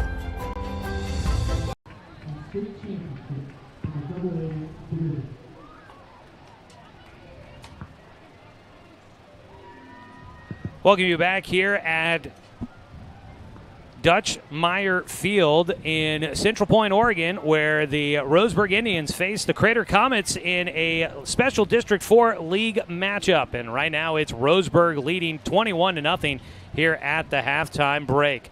I'm Joey Kieran. Along with me is Knight Ureski. This is your Quality Fence halftime report here from Crater High School. Roseburg will be back at home coming up next week when they host the Thurston Colts, who are taking on Springfield tonight. We'll have a look at some scores here coming up at halftime as we check your BTB Moving out-of-town scoreboard update. So stay tuned for that. But looking at this first half, kind of recapping your drive summaries, Roseburg drove all the way into Crater territory, got it to the 3, but a fumble by Corey Kimball on the opening drive turned it over. Crater got it. They would move the ball briefly, but then they would get one first down and be forced to punt, give it back to Roseburg, and the Indians picked up right where they left off, march all the way down the field. This time, Kimball into the end zone, a 1-yard run for the score. The PAT good by Jacob Michael to make it 7-0 your score at the end of the first quarter. Roseburg would add on a touchdown just at the start of the second quarter. Once again, it was Corey Kimball over the left side, a play that we've seen a lot tonight. Takes it in from 7 yards out. Michael on the PAT, 14-0 Roseburg. And then on the ensuing drive, Crater got out towards midfield, but a run by Valentin Rodriguez. He fumbled the football. It got hit hard, I believe. I'm just taking a stab. But Luke Robbins had to be involved in the play, lost his helmet. It was right up the middle. Somebody popped him hard. Rodriguez loses a handle on it. It squirts free, and it was picked up by Caden Austin for the fumble recovery. So both teams with a fumble lost in the first half. Roseburg would get it. They'd march all the way into the red zone, but they would turn it over on downs. Crater got it back, a chance to try and make it a one-score game and see if they could wear out the first half clock and take it to the halftime, maybe trailing by just a touchdown. But their drive stalled out, a quick 3-and-out. They only pick up 3 yards, and they have to punt it away back to Roseburg. The Indians get it at their 34-yard line. They go 11 plays, cap it off on a 7-yard touchdown run by Dre Burwell on a 4th down play. The Michael with the PAT makes it 21-0 our score here at the halftime break. To say that the way this game has played out so far has been a bit of a surprise. Not that Roseburg's winning or that they're playing well offensively and defensively here tonight, but to say that just Roseburg has looked overly dominant here tonight. It's been quite impressive for the Indians. Not only that, just the way that they've been able to contain Valentin Rodriguez coming into today. I mean, he just had the game of his life. Over 400 yards rushing, and he doesn't even have a quarter of that here today. So Roseburg leading here at halftime, and we are just impressed with what we've seen so far. We'll get a chance to take a look at some individual numbers here in a moment, but I'm going to, let's see here, we've hit the 8 o'clock hour. We should try to get in a legal ID here, so let's go ahead and do this. Let's pause 10 seconds for station identification. This is Roseburg football on the score.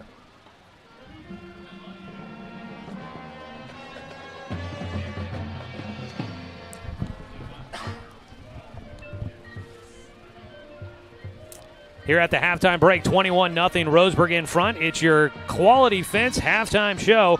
This broadcast of Roseburg football is brought to you by McClendon Smokehouse. Don't forget, tonight's game is streaming live online at 541radio.com and on our YouTube channel. You can watch the game for free. Presented by the Cow Creek Tribe. Head to YouTube, head to 541radio.com. If you've got a smart TV or a device that you can stream to your TV, you can bring up YouTube and watch it there on your big screen TV at home and enjoy Roseburg football here from Crater tonight. It's all brought to you by the Cow Creek Tribe. We appreciate everybody. Hit the subscribe button, then they'll make sure you get notification when we go live with another Roseburg High School sporting event. We'll take a 2-minute timeout. When we come back, we'll take a look at individual numbers, and we are collecting scores from around the Umpqua Basin and beyond, and we'll have a look at your BTB Moving scoreboard update when we come back.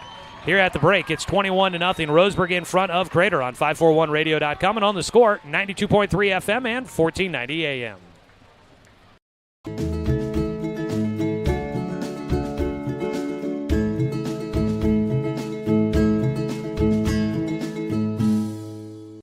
Communications radio stations have joined forces with the News Review and Lotus Web Services, announcing the Lotus Media Group, a multimedia enterprise. Web, broadcast, print. Make it happen with Lotus Media Group, LLC.com.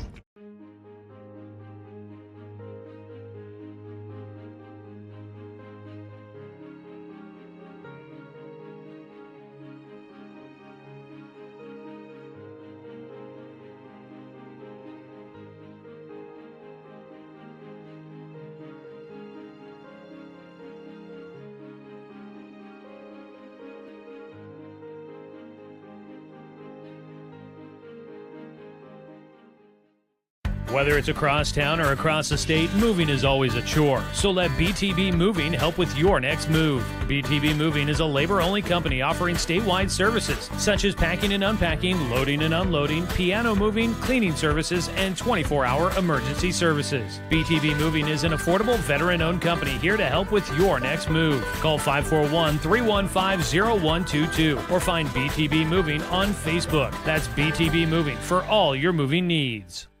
Are you an enthusiastic sports fan? Want to have fun and get in on the action? Heck, yes. That'd be awesome. Have great attention to detail? Want to stay active? Definitely. Want to give back to the student athletes in your community? Obviously, yes. Then you'd make an excellent high school sports official. We need more officials in Oregon, because with no high school officials, there are no high school sports. Sign up today at highschoolofficials.com.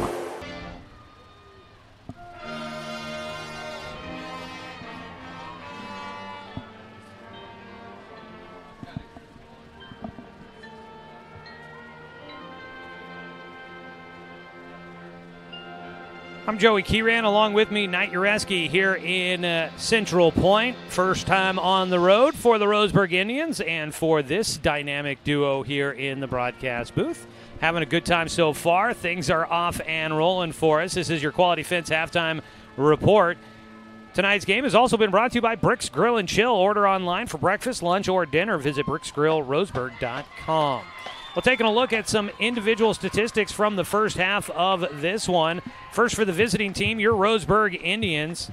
Boy, let's see here. We could really start adding up some numbers. 5, 6, 19, 27, 34 carries in the first half for Roseburg. Leading the way on the ground with 79 yards is Corey Kimball. Kimball, 13 carries. He's got the 2 touchdown runs, 79 yards total here in the first half of the ball game. And he leads the way for Roseburg. Behind him with a touchdown run tonight, Dre Burwell has 50 yards on the evening on 7 carries. With 38 yards on the night, Caden Austin with 8 carries on the ground. Landon Simpson has just 1 carry for 7 yards. And Carson Uragwin has 29 yards on 5 carries tonight. That puts Roseburg at 203 yards of rushing in the first half. And that would, with 54 yards passing tonight, that would put Roseburg at 257 yards in the first half. Last week, Roseburg offensively mustered just 145 yards of offense. Great first half for the Tribe. Through the air, Corey Kimball is 4 of 5 for 54 yards, connecting 3 times with McLean Stedman for 20 and once to Caden Austin for 34 yards. Meanwhile, on the other side, for Crater, just 2 of 5 through the air for Ben Higginson. He's got 14 yards through the air. He's connected once with Jackson Godley for 3 yards, once to Kyle Petty for 11. It was Valentin Rodriguez on a halfback pass option, throws for 39 yards to Kyle Petty on what ended up being basically the final play of the first half. Almost sprung him free for a surprise touchdown. That catch made by Petty, who has 2 catches for 50 yards total in the game, but came up short of breaking that one loose for a score. On the ground, Valentin Rodriguez. How about this? Last week, 60 carries for 448 yards. This week, 7 carries in 1 half. Whew. Yeah. He had 39 He just hasn't had the opportunities. No, and Roseburg's done a good job of bottling him up. And it's not like he's going to have a lot of opportunities in the second half, trailing 21-0. 7 carries for 39 yards for Rodriguez in the first half. Did have the 1 fumble lost. Also, Ben Higginson took off running quite a bit. Sacked once, but he has 4 carries for a total of 25 yards on the ground for Crater. So total offense in that first half for the Comets. Let's see here. 117 yards total offense for Crater. Last week, Crater had a total 600 yards on the ground. Total. They had 616 yards of offense total 1 week ago against the Springfield Millers. Speaking of the Springfield Millers, we've been getting some scores. We've got one from that we can pass along, but we'll have that for you. Actually, let's go ahead and do it now. We got some time to kill here. So, last score update we had from that, I think. Yeah, 14-0. Thurston leading against Springfield in the Battle of Springfield right there. A little bit of East versus Central action happening up there in the South Willamette Valley. But Thurston, the team that Roseburg's taking on next week, they're really good. They look to be a formidable force. They've been in the top 5 of the polls so far, and they look like they're having some success against Springfield, who really gave it their all against Crater last week. Thurston had a number 3 ranking for 2 weeks in a row now in the latest 5A coaches poll, so they are still at number 3. Crater was in the top 10, but they did, even after winning against Springfield last week, they did drop out of the top 10 this week. They are receiving votes, so Roseburg might be getting a little bit of attention in the poll coming up after this week if they can hang on here in the second half. In our league, all their games going on tonight. You've got Willamette at South Eugene and Eagle Point at North Eugene. Roseburg again taking on Thurston coming up next week. From around Douglas County, scores to report. Oakland leading 28-7 at halftime. The number 1 ranked Oakers. It is the adopted team for one Knight Ureski. He's excited to see that they're leading by 21 at halftime against Salem Academy in a battle of undefeated teams, both 2-0. And I didn't have any scores from the 6-man games that played earlier. They should both be final, but no scores reported on those as of yet. And it looks like a Sutherland score. Yeah, Sutherland 14-0 against Phoenix at the half. Nice. Sutherland, really good season for them to start. Really strong start for them to get this year underway. Dan Bain reporting that score, and Dan Bain calling his 3,000th game tonight. So congratulations to Dan Bain on that milestone. A heck of a career for that guy. He's not done yet. He's still got all this season. He's ready to call some Sutherland basketball this winter as well. So he's going to be adding to that, but he's hit that milestone of 3,000 games in his career. So it looks like Sutherland doing the best that they can to try and get him a win in that game 3,000. We're going to take a 1-minute timeout. We'll come back as we get ready for the second half here on 541radio.com and on the Score, 92.3 FM and 1490 AM. I'm confused by the huge market swings. Get a better understanding of your finances. At Palm Wealth Management, we care about your priorities and help restore financial security. Call Palm Wealth Management today. Whether it's across town or across the state, moving is always a chore. So let BTB Moving help with your next move. BTB Moving is a labor-only company offering statewide services such as packing and unpacking, loading and unloading, piano moving, cleaning services, and 24-hour emergency services. BTB Moving is an affordable veteran-owned company here to help with your next move. Call 541-315-0122 or find BTB Moving on Facebook. That's BTB Moving for all your moving needs. I've always handled my own finances, but I need help. Get a better understanding of your finances. At Palm Wealth Management, we care about your priorities and help restore financial security. Call Palm Wealth Management today.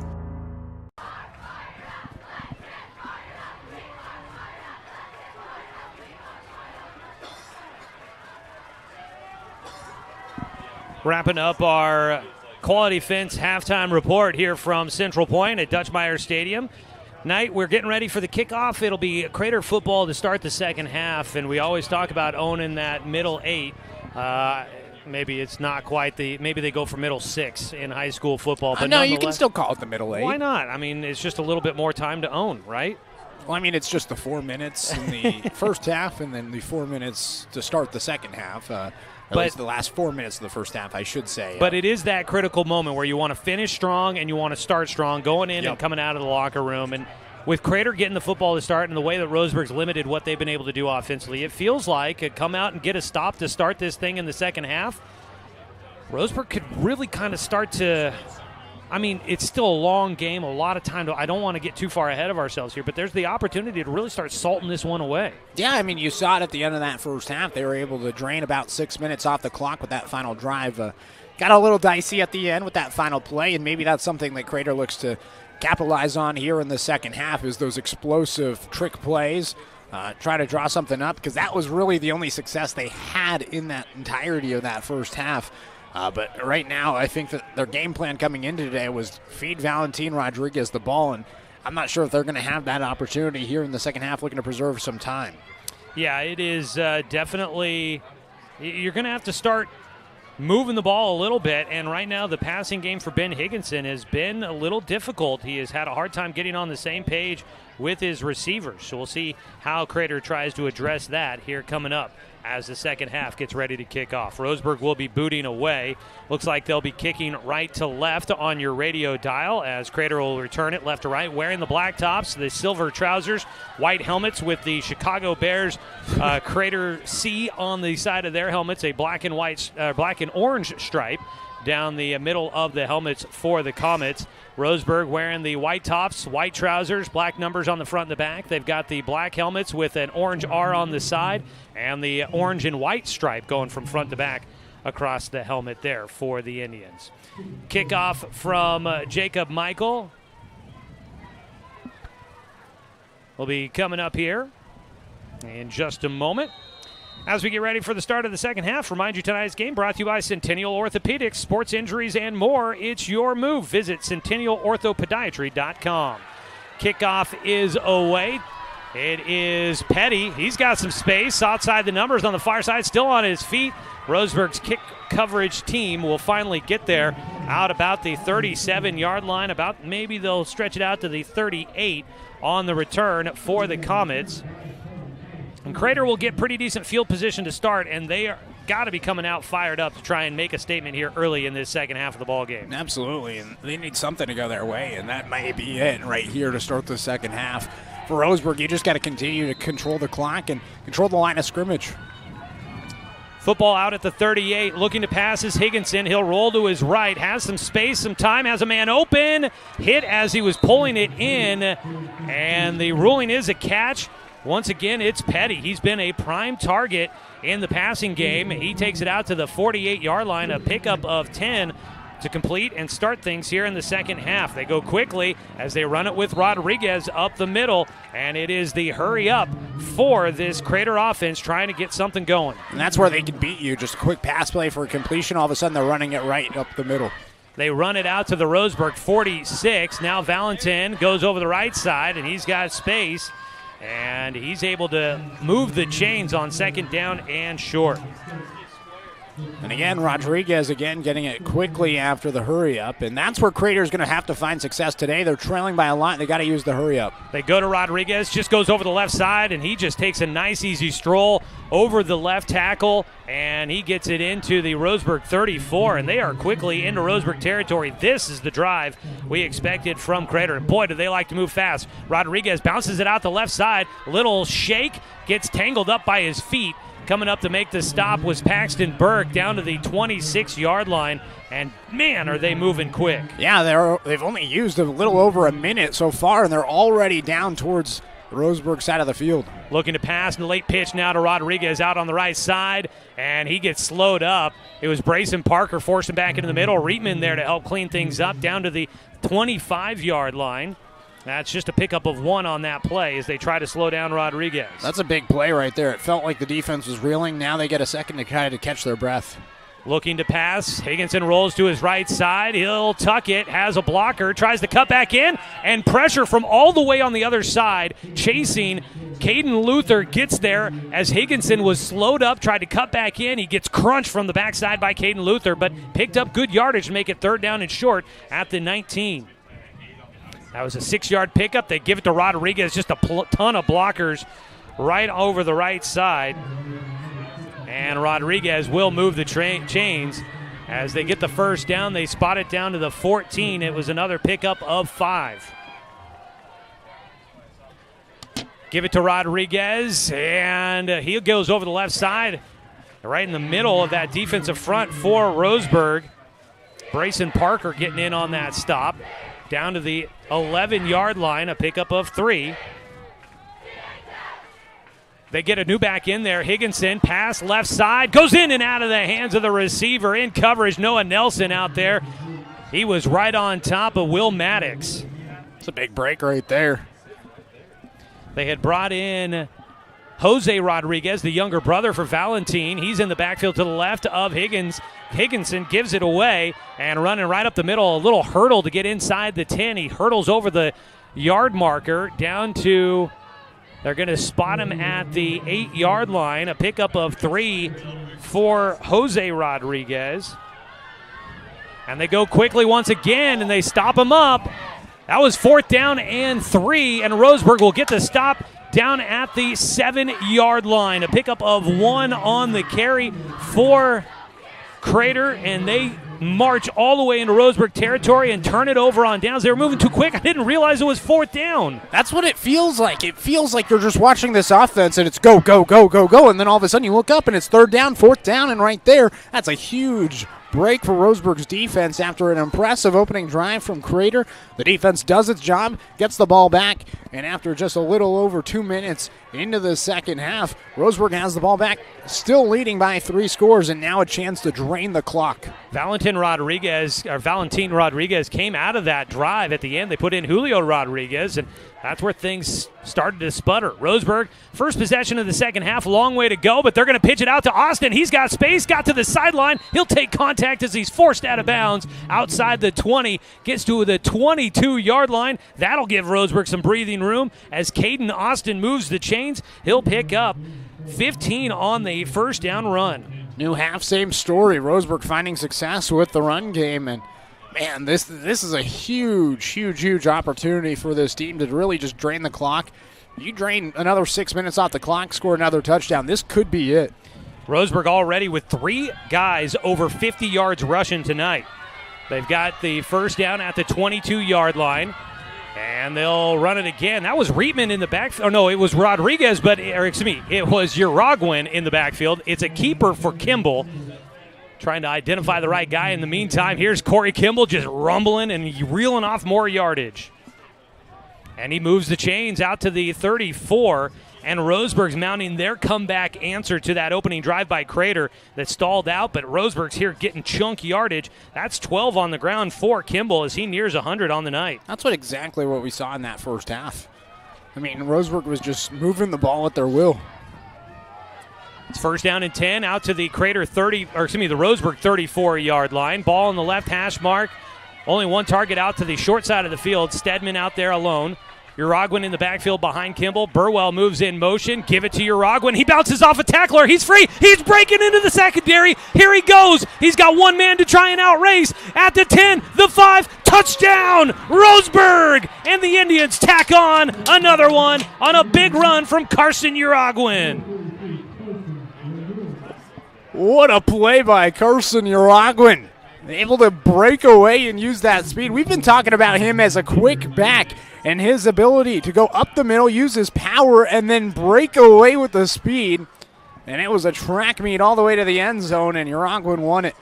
66-yard run to the house for Carson Uragwin. Jacob Michael out for the PAT as the Indians are pulling away. They're up 27-0.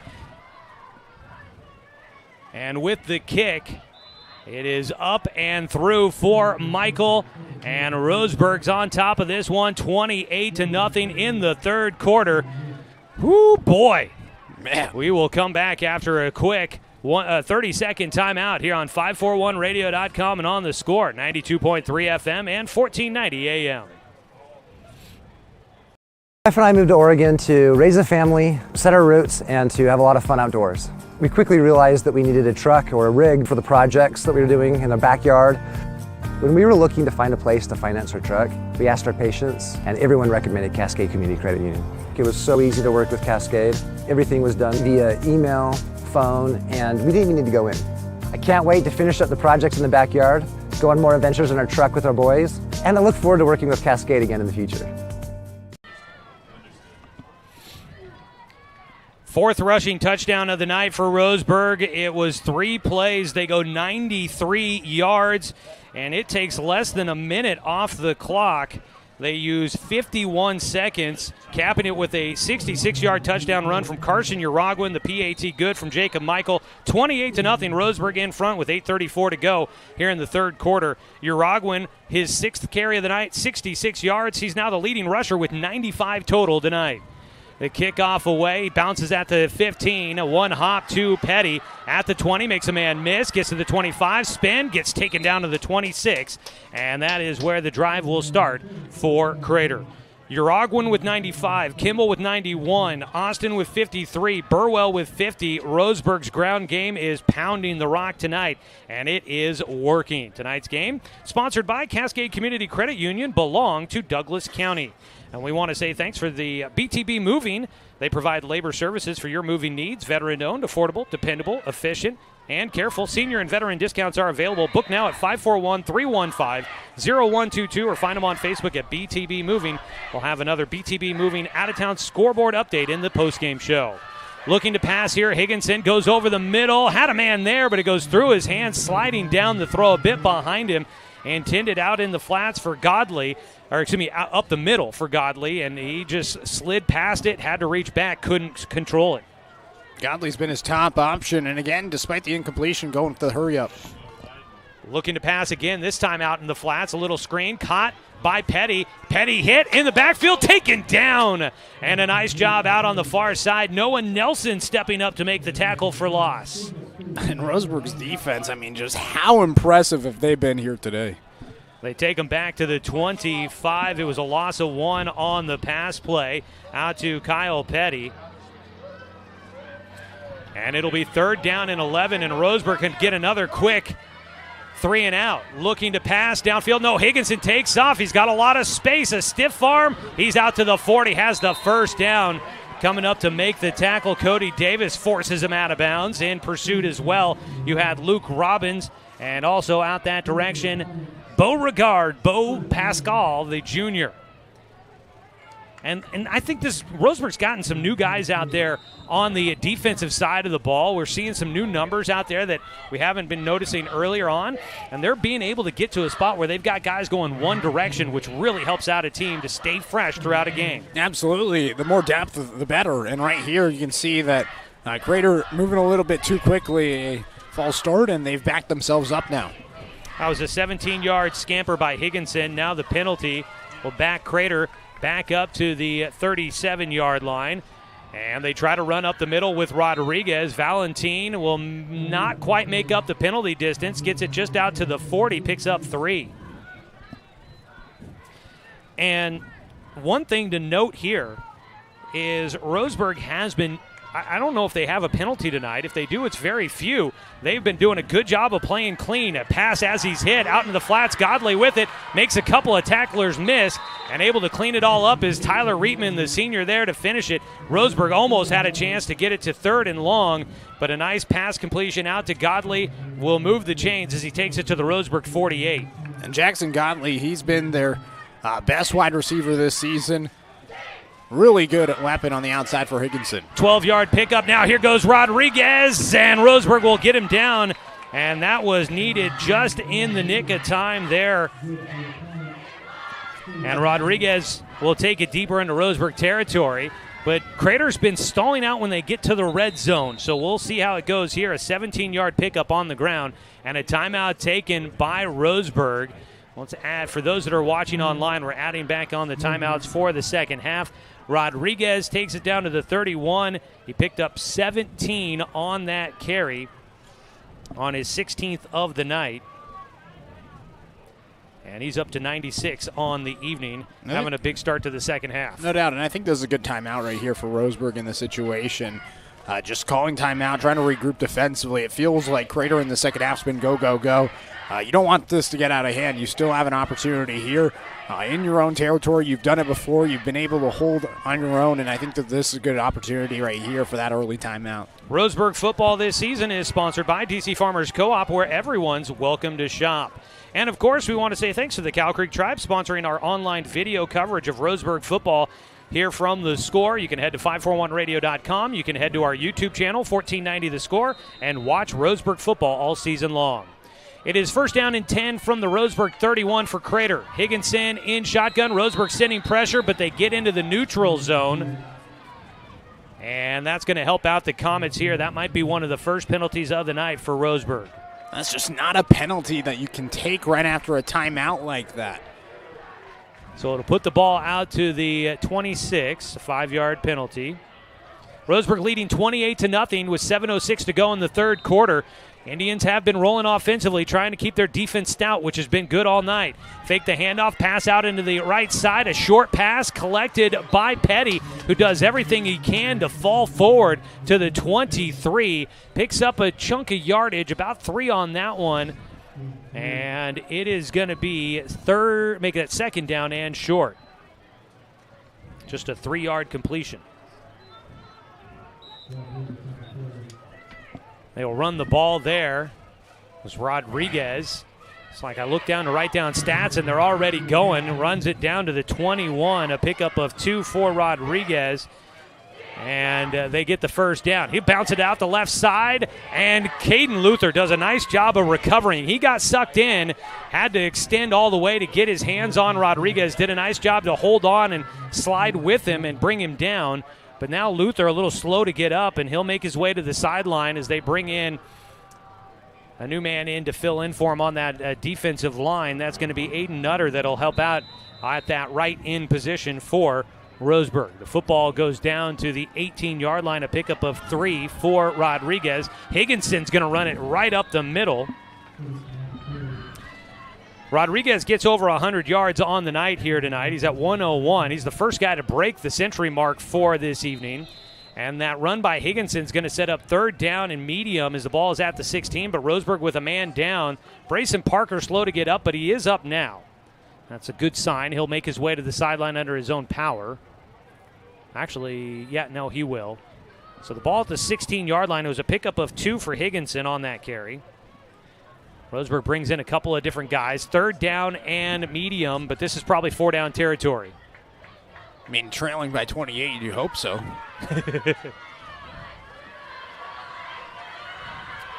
Getting everybody situated out there. The Whitecap will now find his position on the field. Big third down here for the Roseburg defense, trying to make fourth down most difficult. Handed off. Rodriguez bounces it to the outside. Defender's out there. He gets spun forward. It's going to be close. It might be 4th and short as they split him at the 11, and they're going to move the chains. Rodriguez will pick up 5 on the carry. Set up 1st and 10. Handed off. Rodriguez running right side, bowling over his own guys. Gets it inside the 10. Reitman in there. Burwell in there helping make the tackle. Robbins comes out of the pile as well.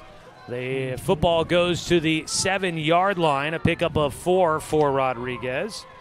He just is eating up yards because they just keep feeding him. Rolling left side, Higginson stops, looks downfield, will tuck it in and run, gets spun forward, and boy, I think he's lucky to hang on to that football. Had it out there in one hand, got wrapped up and spun forward violently. Takes it to the 5, picks up 2 on the scramble, and it's third down. They can get a first down inside the 1. Big opportunity here defensively. Rodriguez, Valentin to the right. He'll roll out to the right side, looking to help block. Now leaks towards the end zone. Pass to the end zone, too strong. Out of the reach of the target along the front line of the goal line. They had the guy there. The pass just off the mark. An incompletion stops the clock with 5:12 to go in the third. And Crater will face 4th down. And they've got 4 yards to try and pick up. They can get it inside the 1, but they're at the 5. And they're trying to get points, and it looks like a penalty is going to back up Crater here. So they'll actually replay third down, and they're back out to their own 15-yard line. So wipe away the incompletion. It'll be a Crater penalty that backs them up to the 15. That's massive. Instead of 4th and short, now you have 3rd and very long. Looking to pass Higginson. No, he's just going to tuck it and run. Goes left side, has some blockers out there, slips through, gets hit at the 5, still on his feet. He'll shed the final tackler and in. Touchdown run for Crater. Ben Higginson gets the Comets finally on the board. And maybe they shouldn't have taken the penalty at that point, but impressive run by Higginson. I think it was good by Crater. They just recognized what defense Roseburg was putting out there. They knew that they had numbers on that left side, and they just took it themselves with Higginson. So it is Higginson on the carry. Now they'll go to Valentin Rodriguez running left side, and he will go in for the extra point. The Roseburg Indians unable to shut out Crater, and they get on the board, leading.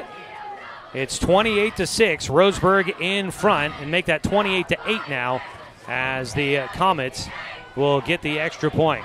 Sounds like we might have cut out there as we were watching Crater get into the end zone. A 15-yard touchdown run for Ben Higginson, a design quarterback keeper. He goes in from 15 yards out, and then taking in the 2-point conversion was Valentin Rodriguez. And so it's 28-8. Roseburg is in front with 5:07 to play here in the third quarter. Try to get in a break here at some point there, as we missed that opportunity after that touchdown. But Crater not going to go into that night quietly. They finally get an answer to what Roseburg's been doing offensively. The Indians led 28-0. Crater gets on the board with a long drive there. That drive, 1, 2, 3, 4, so 14 plays on that one for Crater.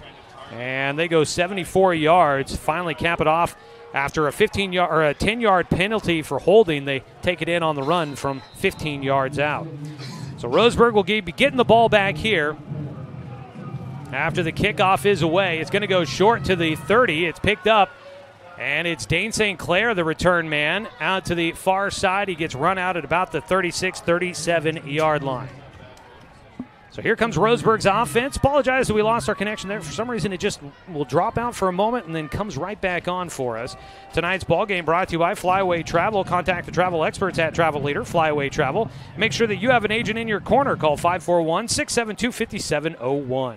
I know it's the team's first time on the road this season. You're in my first time on the road this season. It's also our Ethernet cord's first time apparently, on the road. Yes. All right, here we go. Looking for a response. Roseburg with just over 5 minutes to go in the third quarter, leading by 20. They can have a chance to try and keep this one at an arm's length against Crater. We'll start off with Kimball under center. He's looking to the sideline. Roseburg with that jumbo front, only one man spread out wide. They will hand it off. It's a keeper for Kimball, and there's just nobody in the vicinity. It's just a nice, comfortable jaunt over the left side of the line, and it's just a wedge. Just follow the white jerseys in front of you. It's working. I mean, if it ain't broke, don't fix it. So the run goes out to the 49-yard line on that first play for Roseburg from their 37. They'll pick up 12 on the carry by Kimball. And that'll put Corey Kimball, the first runner, over 100 yards for Roseburg on the ground tonight. But Roseburg's got 4 guys over 50 yards here this evening.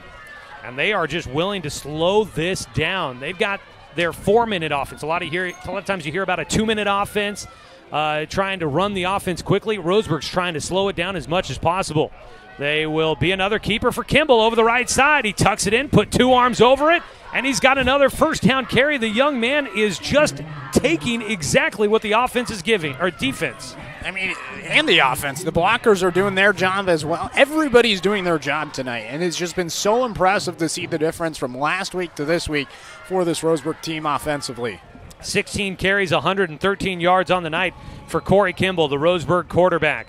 The junior having a game for him. He had a great week 1 helping lead Roseburg, and he's doing it again here in week 3. Roseburg trying to get back above 500, get their first league win of the season. Down to 3:51 to go in the third quarter as the clock continues to run. In the backfield is Simpson. Crater jamming up the box. It's another keeper, late pitch, 1-on-1. Austin, a stiff arm. And that helps him get back to the line of scrimmage, and that is all on the first down carry there for Caden Austin. A nice job out in the flats for the defender. I believe that might have been Kyle Petty there one-on-one with Austin to stay in front of him and slow him down. I mean, I like the idea from Roseburg right there. You're just trying to get Caden Austin the ball in space. I mean, he's just so explosive with the ball in his hand in open area. And right there, a good job by Crater defending it. But this has just been a great drive, just draining the clock, and that's exactly what Roseburg needs to do in this situation. We've seen a little bit of that from Dre Burwell tonight as well. He sets up on the left side.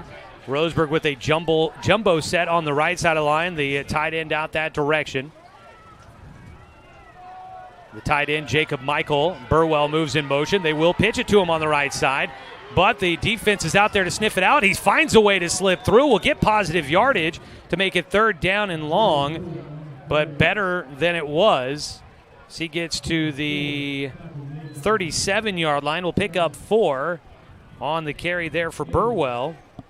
And he's had himself a game here today. It's been a breakout performance. 8 carries, 54 yards for him. Prior to that, he had only 1 catch for 22 yards earlier in this season, so had been quiet offensively. He's getting into it here tonight. Roseburg facing 3rd down and 7. Make that 3rd down and 6 here.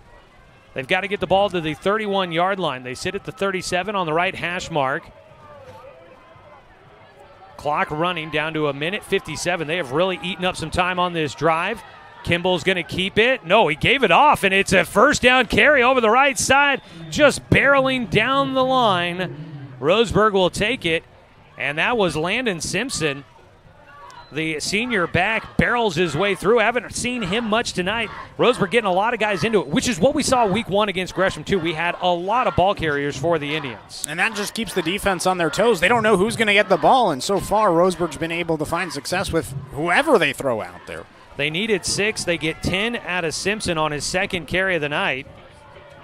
Moves the chains. It's first down and 10. The ball at the Crater.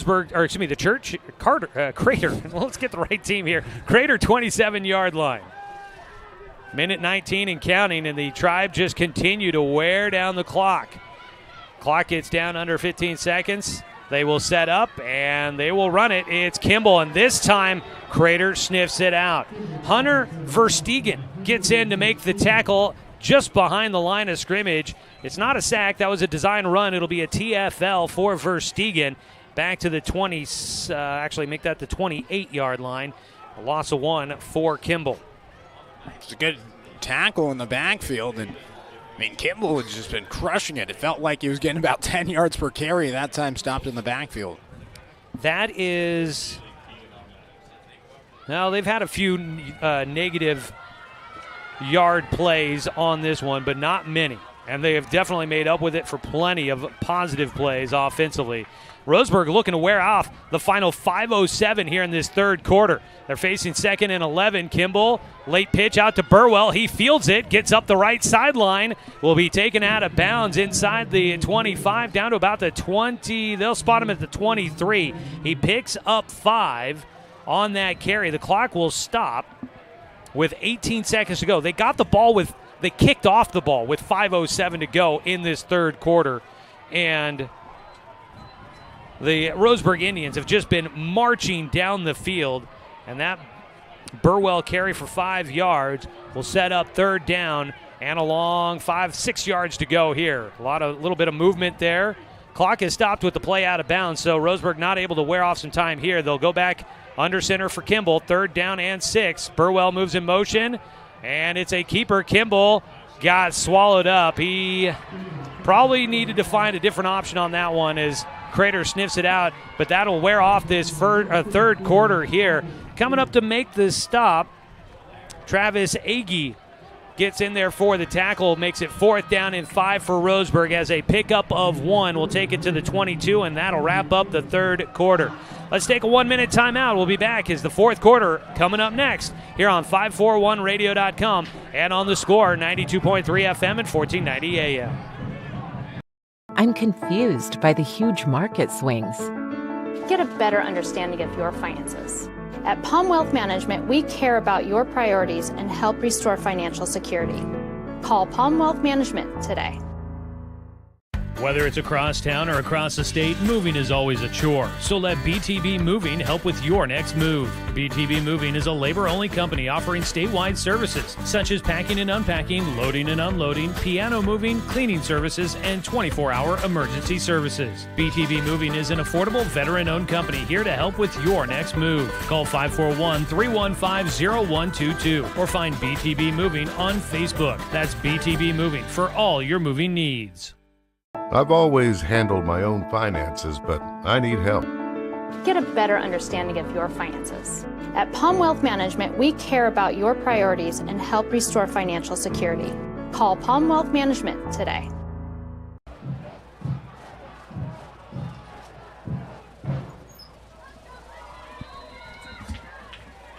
Getting ready for the fourth quarter here from Crater High School. The Roseburg Indians leading this one by a score of 28-8. They've got the ball facing fourth down, running the ball up the middle. Landon Simpson's got a first down, and Roseburg's drive will continue. It started with 5:07 to go in the third quarter, and on the first play of the fourth quarter, Roseburg moves the chains down to the 13-yard line, and a great pickup of 9 yards on the ground for Landon Simpson. And Roseburg just keeping the hopes of wearing out this game alive. And they have a chance to really make a statement here in this drive and score another touchdown. Maybe this puts the final nail in the coffin. Still a lot of time, still full fourth quarter to go, but Crater so far has just had a hard time slowing down Roseburg. Kimball goes back to talk to Simpson for a moment. Now they get set as the play clock winds down. Austin moves in motion, running left side. Simpson had it, but he gets brought down in the backfield, loses 1 to the 14. Man, still another 40 seconds you can take off the clock, and that's the good news for Roseburg. With that last touchdown, it was just such an explosive play from Uruguayan, but again, even with the explosive play, you don't have that opportunity to drain the clock, and we saw Crater go down there, score in about 3 minutes or so. Right now, this drive has been impressive, over 6 minutes to this point. It has been a big time-eating drive for Roseburg. They've got second down and long here, but their main goal right now is just eat time off the clock. It's down to 10.5 to go here in the fourth quarter already, and they've run all of 2 plays. Under center goes Kimball. Austin in motion.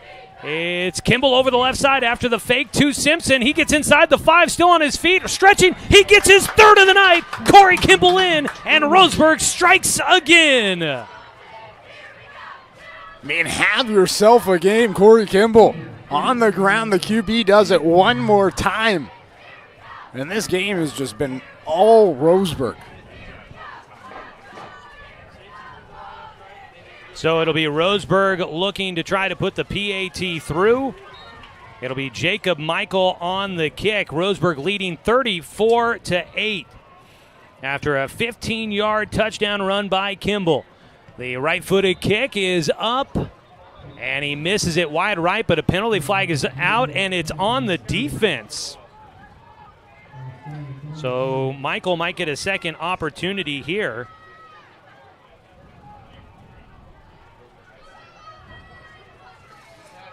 We'll see here if they, I would assume, well, I mean, I guess they move a little bit closer. They might have a chance to try and maybe go for 2. They don't need to necessarily. So the penalty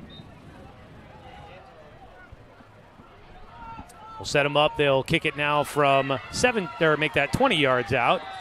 And this time the kick is no good again. So it will stay at 34-8. Roseburg in front with 10:22 to go in the ball game. Leading big against Crater, trying to get a win on the road and their first win in league. Back after a 30-second timeout on 541radio.com and on the Score, 92.3 FM and 1490 AM. Whether it's across town or across the state, moving is always a chore. So let BTB Moving help with your next move. BTB Moving is a labor-only company offering statewide services such as packing and unpacking, loading and unloading, piano moving, cleaning services, and 24-hour emergency services. BTB Moving is an affordable, veteran-owned company here to help with your next move. Call 541-315-0122 or find BTB Moving on Facebook. That's BTB Moving for all your moving.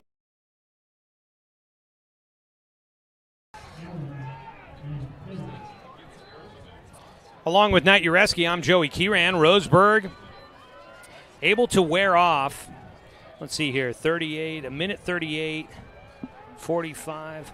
So 6 minutes and 45 seconds off the clock from 5:07 to go in the third quarter to 10:22 to go here in the fourth quarter. What a series. It's over there. half a quarter right there. And it's just so huge. Especially after the touchdown by Crater, you knew that you wanted to control the clock, and that's just been massive here today. Tonight's game brought to you by Flyaway Travel. Contact the travel leaders at Flyaway Travel to make sure that you have an agent in your corner. Kickoff away, taken from about the 12. Angling across the field, some space, loses one tackler, tries to juke out of a defender's way, and out near midfield. A nice return there by Terrius Allen. And the football will go out to about the 46-yard line. And a nice return to help out Crater. But they've got a lot of work to try and do here. You can call Flyaway Travel at 541-672-5701. Tonight's game also sponsored by Chuck Swarm and Family Auto Repair. Are you ready to go where life takes you? Actually, they spot him out at the 44 rather than the 46. I just saw the replay on YouTube as I was watching, and I thought, boy, they would have gotten a generous spot. Low snap picked up by Higginson, trying to follow Valentin Rodriguez. He's just dancing all over the field. Put in a lot of work, and he's able to collect just a handful of yards on that play out to the 49, still on Crater's half of the field, to pick up a 5 for Higginson. It really feels like Higginson's had the most success running today, and we probably weren't expecting that, knowing what Rodriguez is capable. Rodriguez has gotten over 100 yards. He'll get some more here, but Higginson not far behind with 74. Rodriguez, Valentin, takes it to the 47 Roseburg side of the field, as that is a pickup of 4. And it is third down and a yard. He just keeps spamming the run. Calling for the snap, give it to Rodriguez. He has the first down and a little extra as he bursts through the middle, gets to the 41 and picks up 6. This feels like I'm playing NCAA football on my PlayStation 5. It's like that hurry up, then run up the middle, that inside run, and that's exactly what Crater's offense is. They've got 9:19 to try and make up a big deficit, trailing 34-8. They try to run up the middle again and only pick up a yard to the 40. And we've talked about that Crater's offense not really designed to try and move down the field in big chunk plays. They move in a hurry, that's for sure, but chunk plays is not necessarily their thing. Timeout down on the field for an injury. Let's take a 30-second timeout here as well on 541radio.com and on the Score, 92.3 FM and 1490 AM.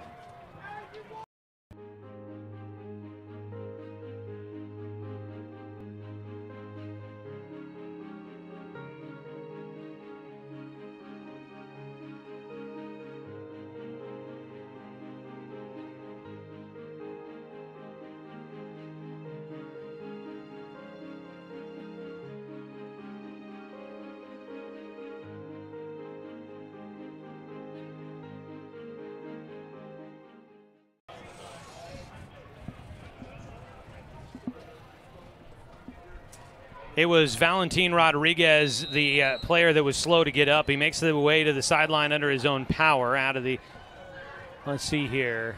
The clock is running, so they didn't call a timeout for Crater. It was a timeout for the injured player, so the clock starts to run again after the player got off the field.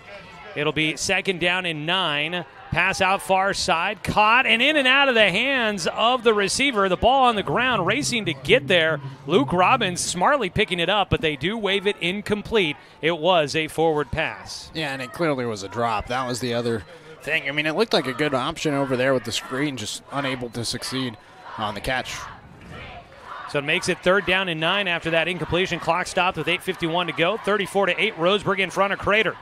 Running the option, pitch it out. Julio Rodriguez gets it, takes it to the 36-yard line, and it's going to be fourth down.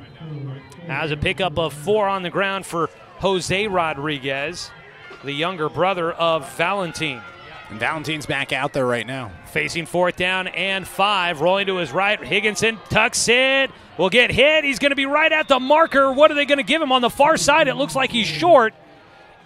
At the 32, it looks like Roseburg's going to come up with a fourth down stop on the scramble by Higginson, and they get the ball back with 8:23 to go. Wow. I really thought that Higginson had Rodriguez out there on the flat, and he decided to keep it himself and try to muscle his way towards the marker. But the defense holds strong one more time, and with 8:23 to go, I mean, who knows if Crater even gets the ball back at this point with the way that Roseburg's able to run the ball and run out the clock. Roseburg will get it at their own 32 with 8:23 to go. They just ran off 6+ minutes on their last drive. They've got a chance to really ice this one away. Needed 5 yards. Higginson came up with only 4. And Roseburg looking to try and steal a road win against a good Crater team. They've got the jumbo package out there. Handed off. New man in the backfield running up the middle, trying to fight for hard yardage. He's still upright. Now gets shoved down. I think H.A. Baker might have helped the ball carrier get to the ground to make sure there wasn't a chance to strip it. Cruz Dirksen carrying the ball there. And a short gain on first down for Dirksen, the junior. We saw Dirksen back in week number 1, kind of in this situation when Roseburg was well in control, and we're starting to see some new guys out there, it feels like. He picked up 1 yard to the 33. Just realized I haven't used my binoculars all night because we've got a real nice close view of the field here at Crater High School. Dane St. Clair spread out wide to the right side. I cannot imagine we're going to see a pass here as Roseburg has done everything they can to try and let that clock continue to tick down. Crater, I believe, has 2 timeouts left to go in this one. It's a run up the middle for Dirksen, and he's just got nobody willing to step up and put some contact on him. The pad's not popping for Crater, and right through the middle of the field goes Cruz Dirksen, who picks up the first down and nearly gets to midfield. I mean, just ground game up the middle. Doesn't matter if it's Uraguin or Dirksen. They're just getting it done right now. Kimball, 3 rushing touchdowns. It's just been an impressive run game today. Kimball with 3 on the ground, just 127 yards. It has been a night for the junior quarterback, and Roseburg's been out there. It really feels like they've come out here and really just kind of taken any sort of wind out of the sail for this Crater team after a big win against Springfield last week. Down to 6:51 to go in the ballgame, and Roseburg continues to just methodically move the ball. A lot of pressure at the line, hand it off, and there's just an open spot. And give credit to the offensive line for opening up so many holes in this one. It's Dirksen again, and he almost has another first down carry. They take it to the 42, and I feel like that's a first down where the official was. They're going to put it just shy of the first down marker, so it'll be 9 yards on that carry to the 42 on the Crater half of the field. I mean, in some ways you want that because that means that you can run another 40 seconds off and then get another first down. I mean, it's either going to be by inches or it's going to be a first down, and now they will signal first down because, I mean, that was a 10-yard carry from the 48 to the 42. 10-yard pickup there for Dirksen, who in 3 carries already has 26 yards on the ground. And they're just milking the clock over and over and over again. They've already burned off them 2 minutes and 23 seconds as we hit the 6-minute mark.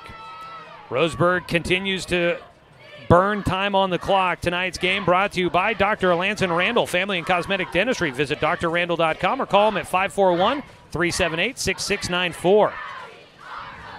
It'll be Uraguin in the backfield now with Kimball under center. They move Bowers in motion. It's a give to Uraguin. He's already got 1 long touchdown run. He can't quite break free here, but he's got a first down to the 29. I mean, Crater doesn't know what to do. Roseburg's just running everything up the middle, whether it be Uraguin, Kimball, Dirksen. I feel like a broken record. They just keep going up the middle and finding success, getting first downs. 13 yards on the carry for Uraguin. He's got 108 on the night. That's 2 ball carriers over 100 yards tonight for Roseburg, Kimball, and Uraguin.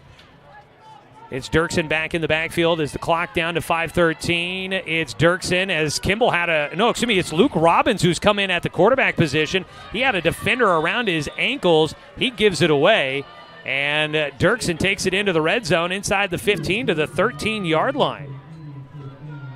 And that is a 16-yard carry for Dirksen. And the clock just continues to roll as we get closer and closer to inside that 4-minute mark. This is exactly what Roseburg's just wanting to do to close out the game. How long's Robbins been out there? This whole drive? Did we completely miss it? First play. Okay, good. I didn't miss it that much. We got Roseburg's coaches here right next to us, and they're much more peaceful than they were last week. A lot less slapping and smacking of the booth as another handoff to Dirksen running over the left side. But it seems as if the play calling from the booth up here, along with the coaches down on the sidelines, has been working the way they wanted. So I think it's going to be a happy bus ride tonight home for Roseburg as they milk it down to 4:20 to go here in this fourth quarter. Yeah, longest road trip, too. Yeah, and it's a good way to make it home here. The ball goes down to the 7-yard line. It was a pickup of 6 on the ground there for Dirksen, who's almost to the half-century mark. We're going to be sending Knight Ureski. Too many names we're getting to here. Knight's going to be headed down to the field here in a moment for our post-game interview with Coach Watson coming up. And so we'll have that for you as a handoff. Dirksen again up the middle as Robbins got knocked down as he was handing it off. Ball goes to the 5-yard line, a pickup of 2 on the ground for Dirksen, who's at the century mark here. And so it'll be third down and just a couple of yards to go for Roseburg. Clock continues to run, and it seems like Crater is kind of content to just continue to let it do that. Roseburg leading 34-8, down to 3:17 and counting. Dirksen, the back behind Robbins under center, and it is a give to Dirksen up the left side. And he's got the first down. He'll make it first and goal from the 1-yard line. And so the Indians will have a chance to try and tack on one more insurance run. 4 yards on that carry by Dirksen.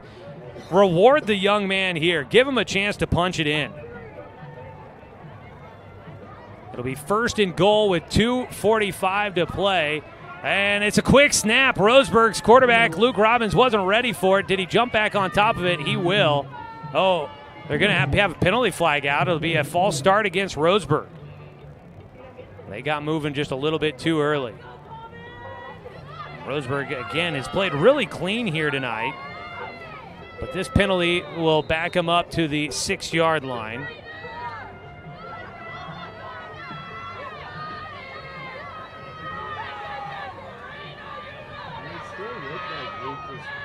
So Robbins goes under center. Move a man in motion. Hand it off. Running left side. Still up is Dirksen. Got inside the 5, it looked like. The carry takes it down to the 4. It'll be a pickup of 2 for Cruz. Second down and goal for the Tribe. Uraguin comes in for Dirksen. The ball at the 4-yard line with 1:57. Roseburg got the ball with 8:23 to go, and they are going to possibly just wear out the rest of this ball game. Robbins under center. Letting the play clock wind down here. 1:40 and counting. What a performance tonight by the Tribe. Under crouch, pitch it, running right side, trying to cut upfield, and nowhere there for Amos Bowers to find a way up the crease. And he gets stopped. And Roseburg, after having first and goal from the 1, now have third and goal from the 6. Bowers losing 2 yards on that carry, his first of the night. Roseburg will face third down and goal, 6-yard line, trying to punch it in here.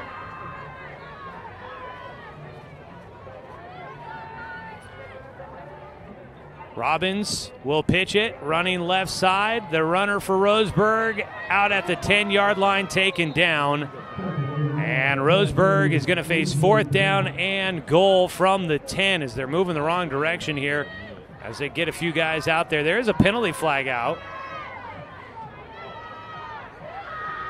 The ball carrier got tackled back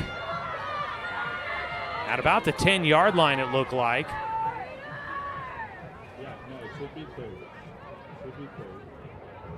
But it was a penalty against Roseburg. So they'll move the Indians back. So the penalty will back it all the way up to the 21, a 15-yard penalty against Roseburg. And they've got 3rd down and goal from the 21. They'll break the huddle here as things are winding down. We're down to the final 45 seconds to go in this one. 3rd down and goal from the 21. Hand it off up the middle. Here goes Uragua. He's at the 5, tackled forward. And he goes down to about the 2.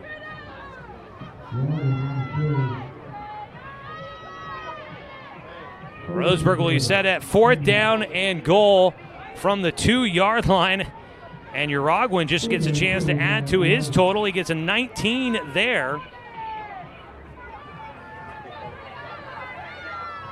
We'll try to check in and get the atmosphere down on the field with Knight Ureski here coming up in just a moment. Try and locate him down there. I'm trying to run the camera here. And it'll be 4th down and goal. The clock is going to run out before Roseburg has to run another play, so that is going to do it. Roseburg won't even need to try and do it as they pull off the win here tonight. A big statement on the road for the Roseburg Indians. And the Tribe will come away with a 34-8 victory on top of Crater.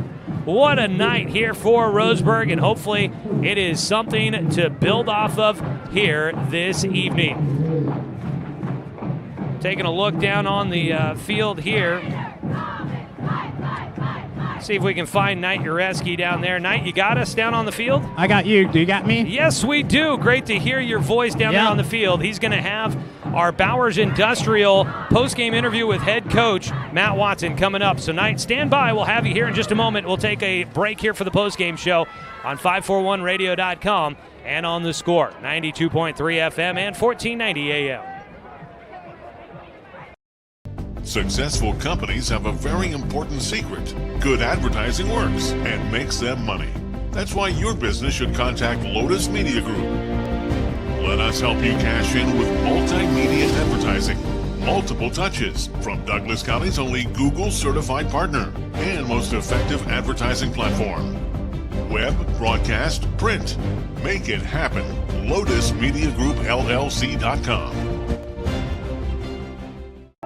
Do I have enough money put away to retire?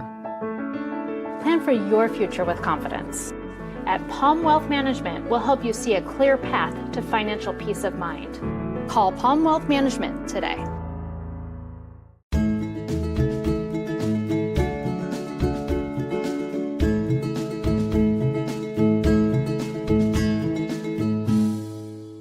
In today's big box store, how-to YouTube video world, it is hard to do it yourself. If you're fixing your fence or putting in a new one, the only place to start is Quality Fence. We stock almost anything you need and take the time to show you how to really do it yourself. Visit the Quality Fence showroom in Roseburg and get great fencing ideas at QualityFenceCo.com. Quality Fences, doing it right for you. Looking for more local sports coverage? CBS Sports Radio 1490 The Score has you covered. Check out our homepage at 541radio.com for sports stories, scores, and podcasts.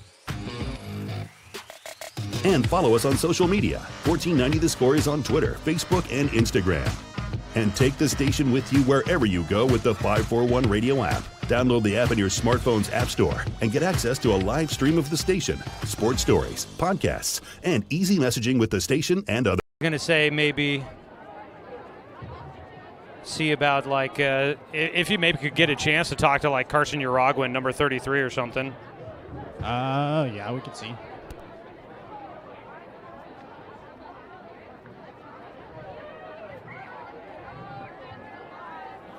If you can find him. If not, it's not a biggie.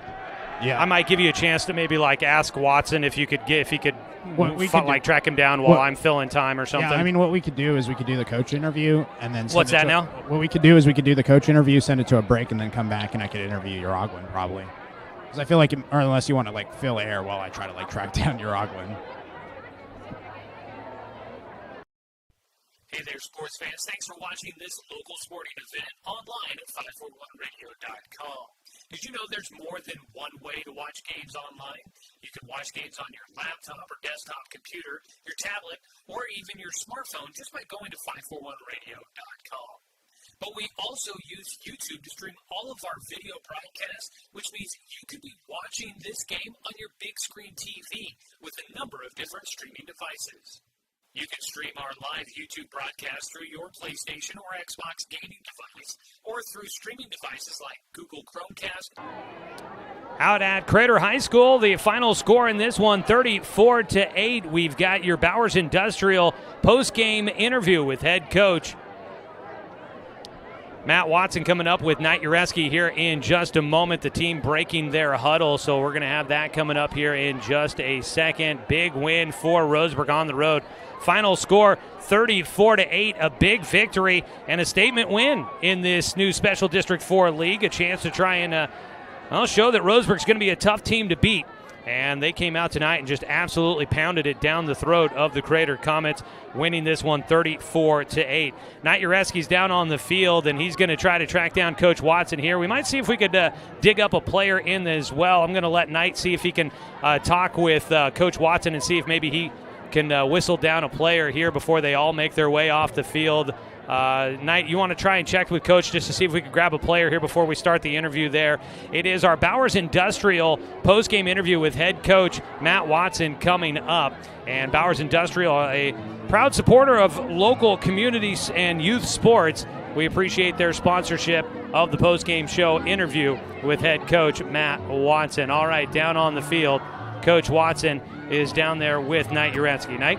Coach, last week you guys didn't come out exactly how you guys wanted to. Today it felt like you guys controlled from the get-go. What did you like about the response from your team here today? Well, that was it. It was the response, and we told them, you guys, sometimes you're going to get punched in the mouth, and it's about, it's not about getting knocked down. It's about how are you going to respond and win, and how are you going to get back up. And that's what they did. They got back up. They worked hard. They responded. It was the best week of practice I've seen these guys have, just hungry and trying to get after it. So it was great. It was encouraging to see our boys respond that way. They really took control of that game. It really felt like you guys got everything going on the ground today. How were you able to find success on the ground? We've got some really hard runners, in these, we keep teaching them about being hungry and digging for extra yards, and quarterbacks were making great reads, and our tackles were blocking well, guards were blocking well, just everything clicked tonight, and so the lanes opened up. The reads were a lot easier for a quarterback after, watching some film and seeing things that were new to us at one point. Now I feel like we're getting onto our track, and all the credit to the kids for they earned it, they worked for it, and this is what we're capable of doing whenever we're focused and when we're working hard, when we're hungry. We knew that coming into today, the challenge was going to be trying to stop Valentin Rodriguez. You guys held him at bay here today. How were you able to find success defensively and stop him? Yeah, no, that defensive line is great, and our linebackers are filling like crazy. DBs being able to cover anything over the top, but it starts with the D line being strong, linebackers getting good reads, and just being disciplined and not over pursuing or not trusting their gut, trust their reads, and that's really what they were focused on this week, and that's what that's what we kind of hammered home. But those kids, they played so well. Congrats, Coach. Go celebrate with your team. Yeah. Appreciate it. Carson, come here. So that was head coach Matt Watson talking with Knight Ureski down there. Now he's got Carson Uragwin, the senior running back. He got a huge night tonight, 127 yards, 1 touchdown on 8 carries. Let's head back down to the field for more of our Bowers Industrial postgame interviews. Carson, just what a big game for you today. That big run for you. What was going through your head in that run? I was just running for my life, honestly. It was pretty fun, though. I still don't know how far it was. 66 yards. Nice. Honestly, on plays like that, I just kind of black out. What were you seeing from the offensive line on that run? How did that gap open up? It was a mile wide. I mean, I don't think we could have blocked any better. That was perfect. What about practice this week? Coach said it was the best week of practice for you guys. What made it the best week of practice? Well, everyone just worked their tails off, and we all wanted to win this game. All 11 of us on both sides of the ball. Talk about this win, though. I mean, first league win. What does this mean to you guys? You guys are above 500 now. Say that again? What does this win mean to you guys? You guys won your first league game. You guys are above 500. What does this mean to you guys? It's huge, honestly. But that's the first of many. We got a long way to go. Long way to go, indeed. Congratulations on the victory. Go celebrate with your teammates. Appreciate it, Joey. Back to you. All right, Nat Ureski down there. I don't know if Carson Uragwin just quite grasps exactly everything that happened here tonight. That young man worked his tail out there. Good night for him. One of the big performances, along with his teammate Corey Kimball, who also helped lead the way rushing here tonight. We'll take a look at individual scoring. We'll recap the ball game for you when we come back as we continue on with our post-game show here as the Roseburg Indians pull off a big 34-8 victory on top of the Crater Comets. We'll take that time out when we come back.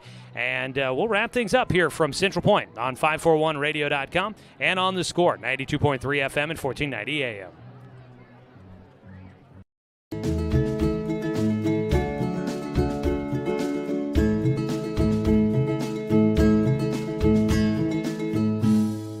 Brook Communications radio stations have joined forces with the News Review and Lotus Web Services, announcing the Lotus Media Group, a multimedia enterprise. Web, broadcast, print. Make it happen with Lotus Media Group, LLC.com.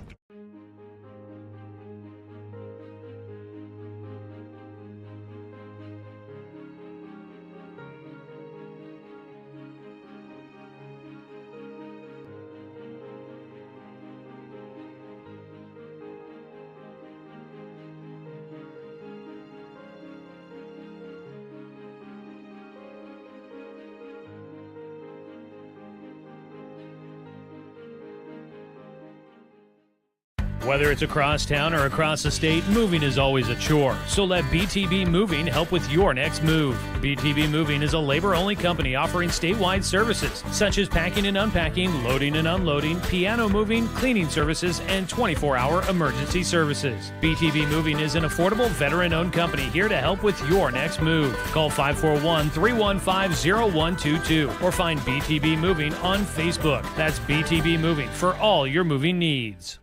Are you an enthusiastic sports fan? Want to have fun and get in on the action? Heck, yes. That'd be awesome. Have great attention to detail? Want to stay active? Definitely. Want to give back to the student athletes in your community? Obviously, yes. Then you'd make an excellent high school sports official. We need more officials in Oregon, because with no high school officials, there are no high school sports. Sign up today at highschoolofficials.com.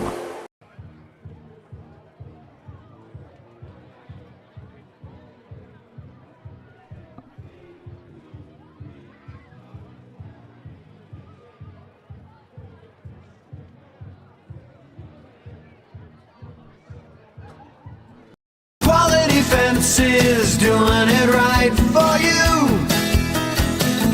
Just ask your neighbor.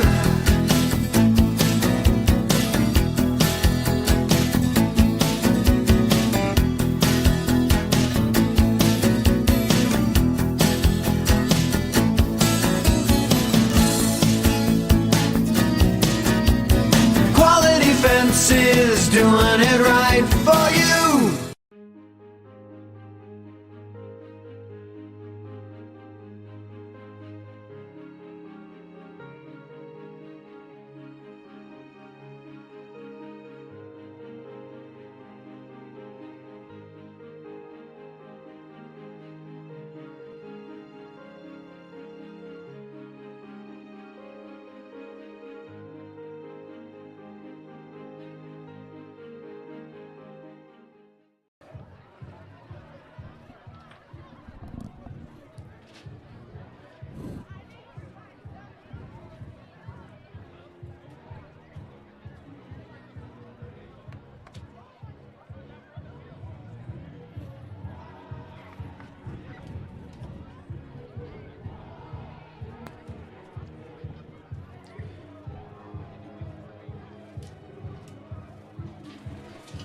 Back here at Dutchmeyer Stadium in Crater, or at Crater High School in Central Point. Roseburg a win tonight, 34-8 your final score. Roseburg improves to 2-1 on the year. They're now 1-1 in area or in Special District 4 play.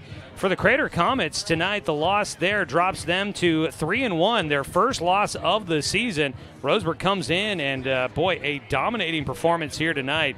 We'll take a look at some individual statistics here in a moment, but Knight, kind of looking at this one, I don't know if just Crater after a night last week, those guys really had a ground and pound, physical, aggressive game that they had themselves in with Springfield. And I just wonder if, it was a back and forth game tied at 37 all late in that game until Crater scored one and was able to grab the lead.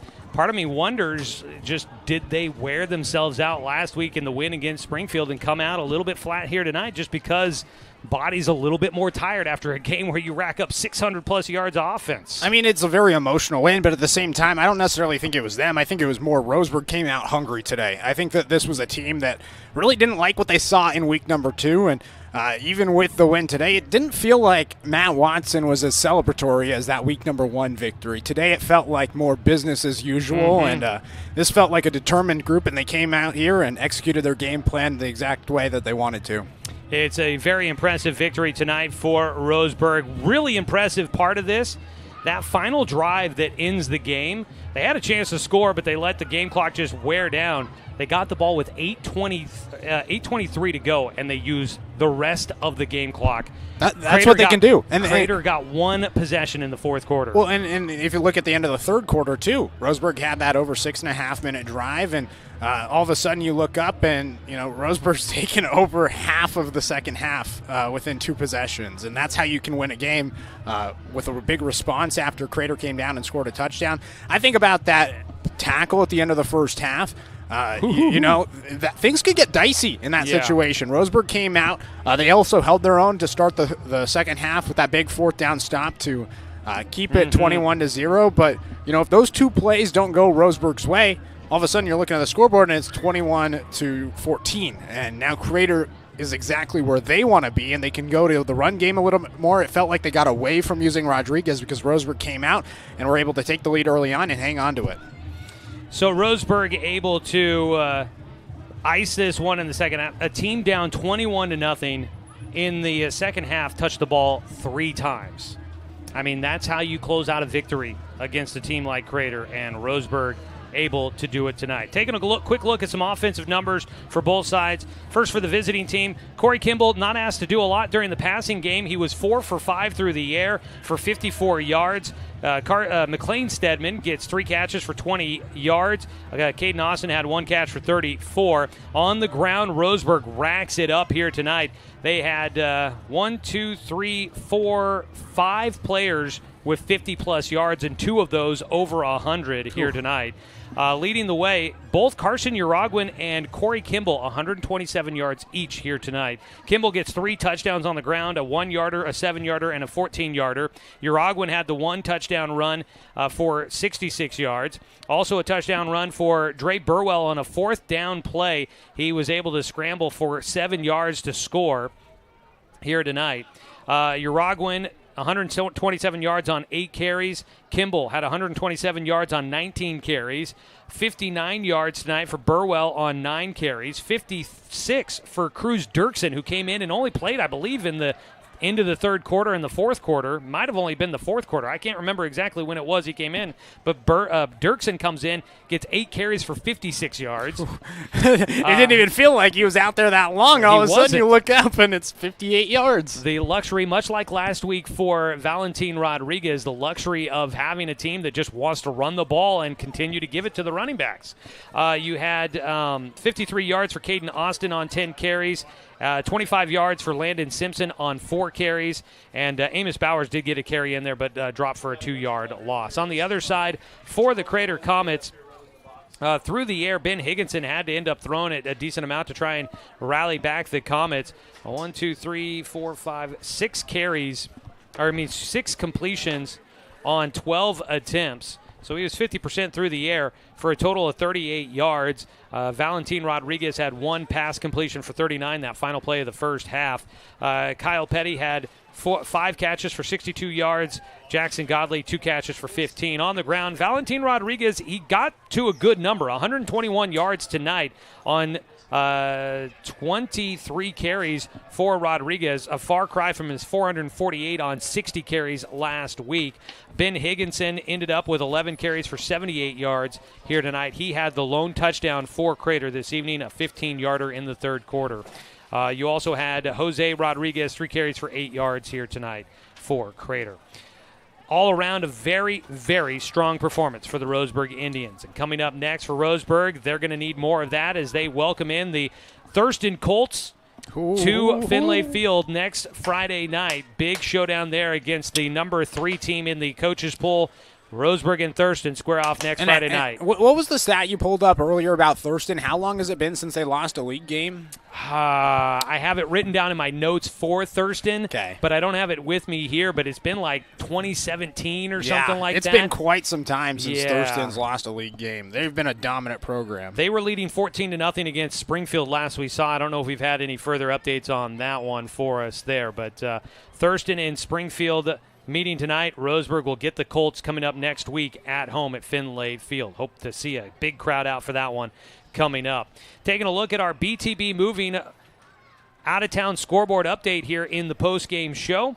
The Oakland Oakers get a 44-7 win on top of Salem Academy. The JV coming out and playing in the fourth quarter of that one. Let's go. Last we heard Sutherland was winning in their game 14-0 at halftime. Let's see here. Sheldon and Grants Pass winning in the Southwest Conference, in case you wanted to keep track of Roseburg's old conference there.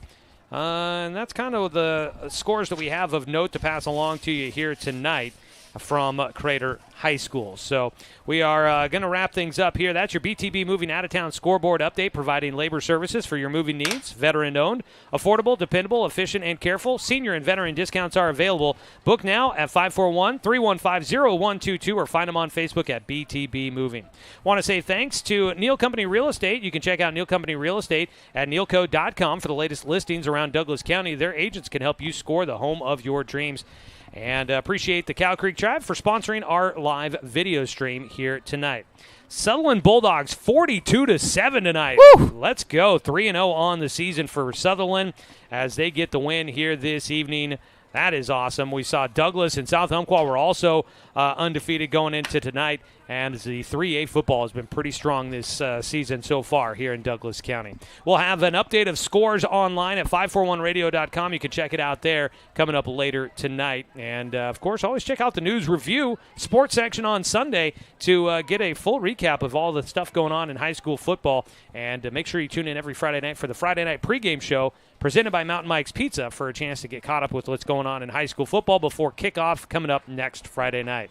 Any final thoughts before we get out of here, Knight? I mean, just what a wire-to-wire win for Roseburg. This is exactly what the squad needed. They controlled the clock, and this is what they're going to have to do next week against Thurston, which has a dynamic, explosive offense, a really good quarterback, and they're going to look to try to limit the offensive possessions of Thurston, and if they're able to do what they did today against Crater, they're going to find a lot of success this season. You heard Carson Uragua, he said this is the first of many. And so this is a very exciting time to be a Roseburg Indian. We'll see where things go as next week rolls along. Week 4 of the season coming up. Roseburg and Thurston at Finlay Field next Friday night. Look forward to bringing you that action for you here on The Score. Want to say thanks to the Crater Comets for hosting us here tonight. They have been gracious hosts, and it's been a great spot to call a game from here this evening. Want to say thanks to Knight Ureski for the help here in the booth tonight with the video production and color commentary this evening. Want to say thanks to head coach Matt Watson, athletic director Adam Blue, and the entire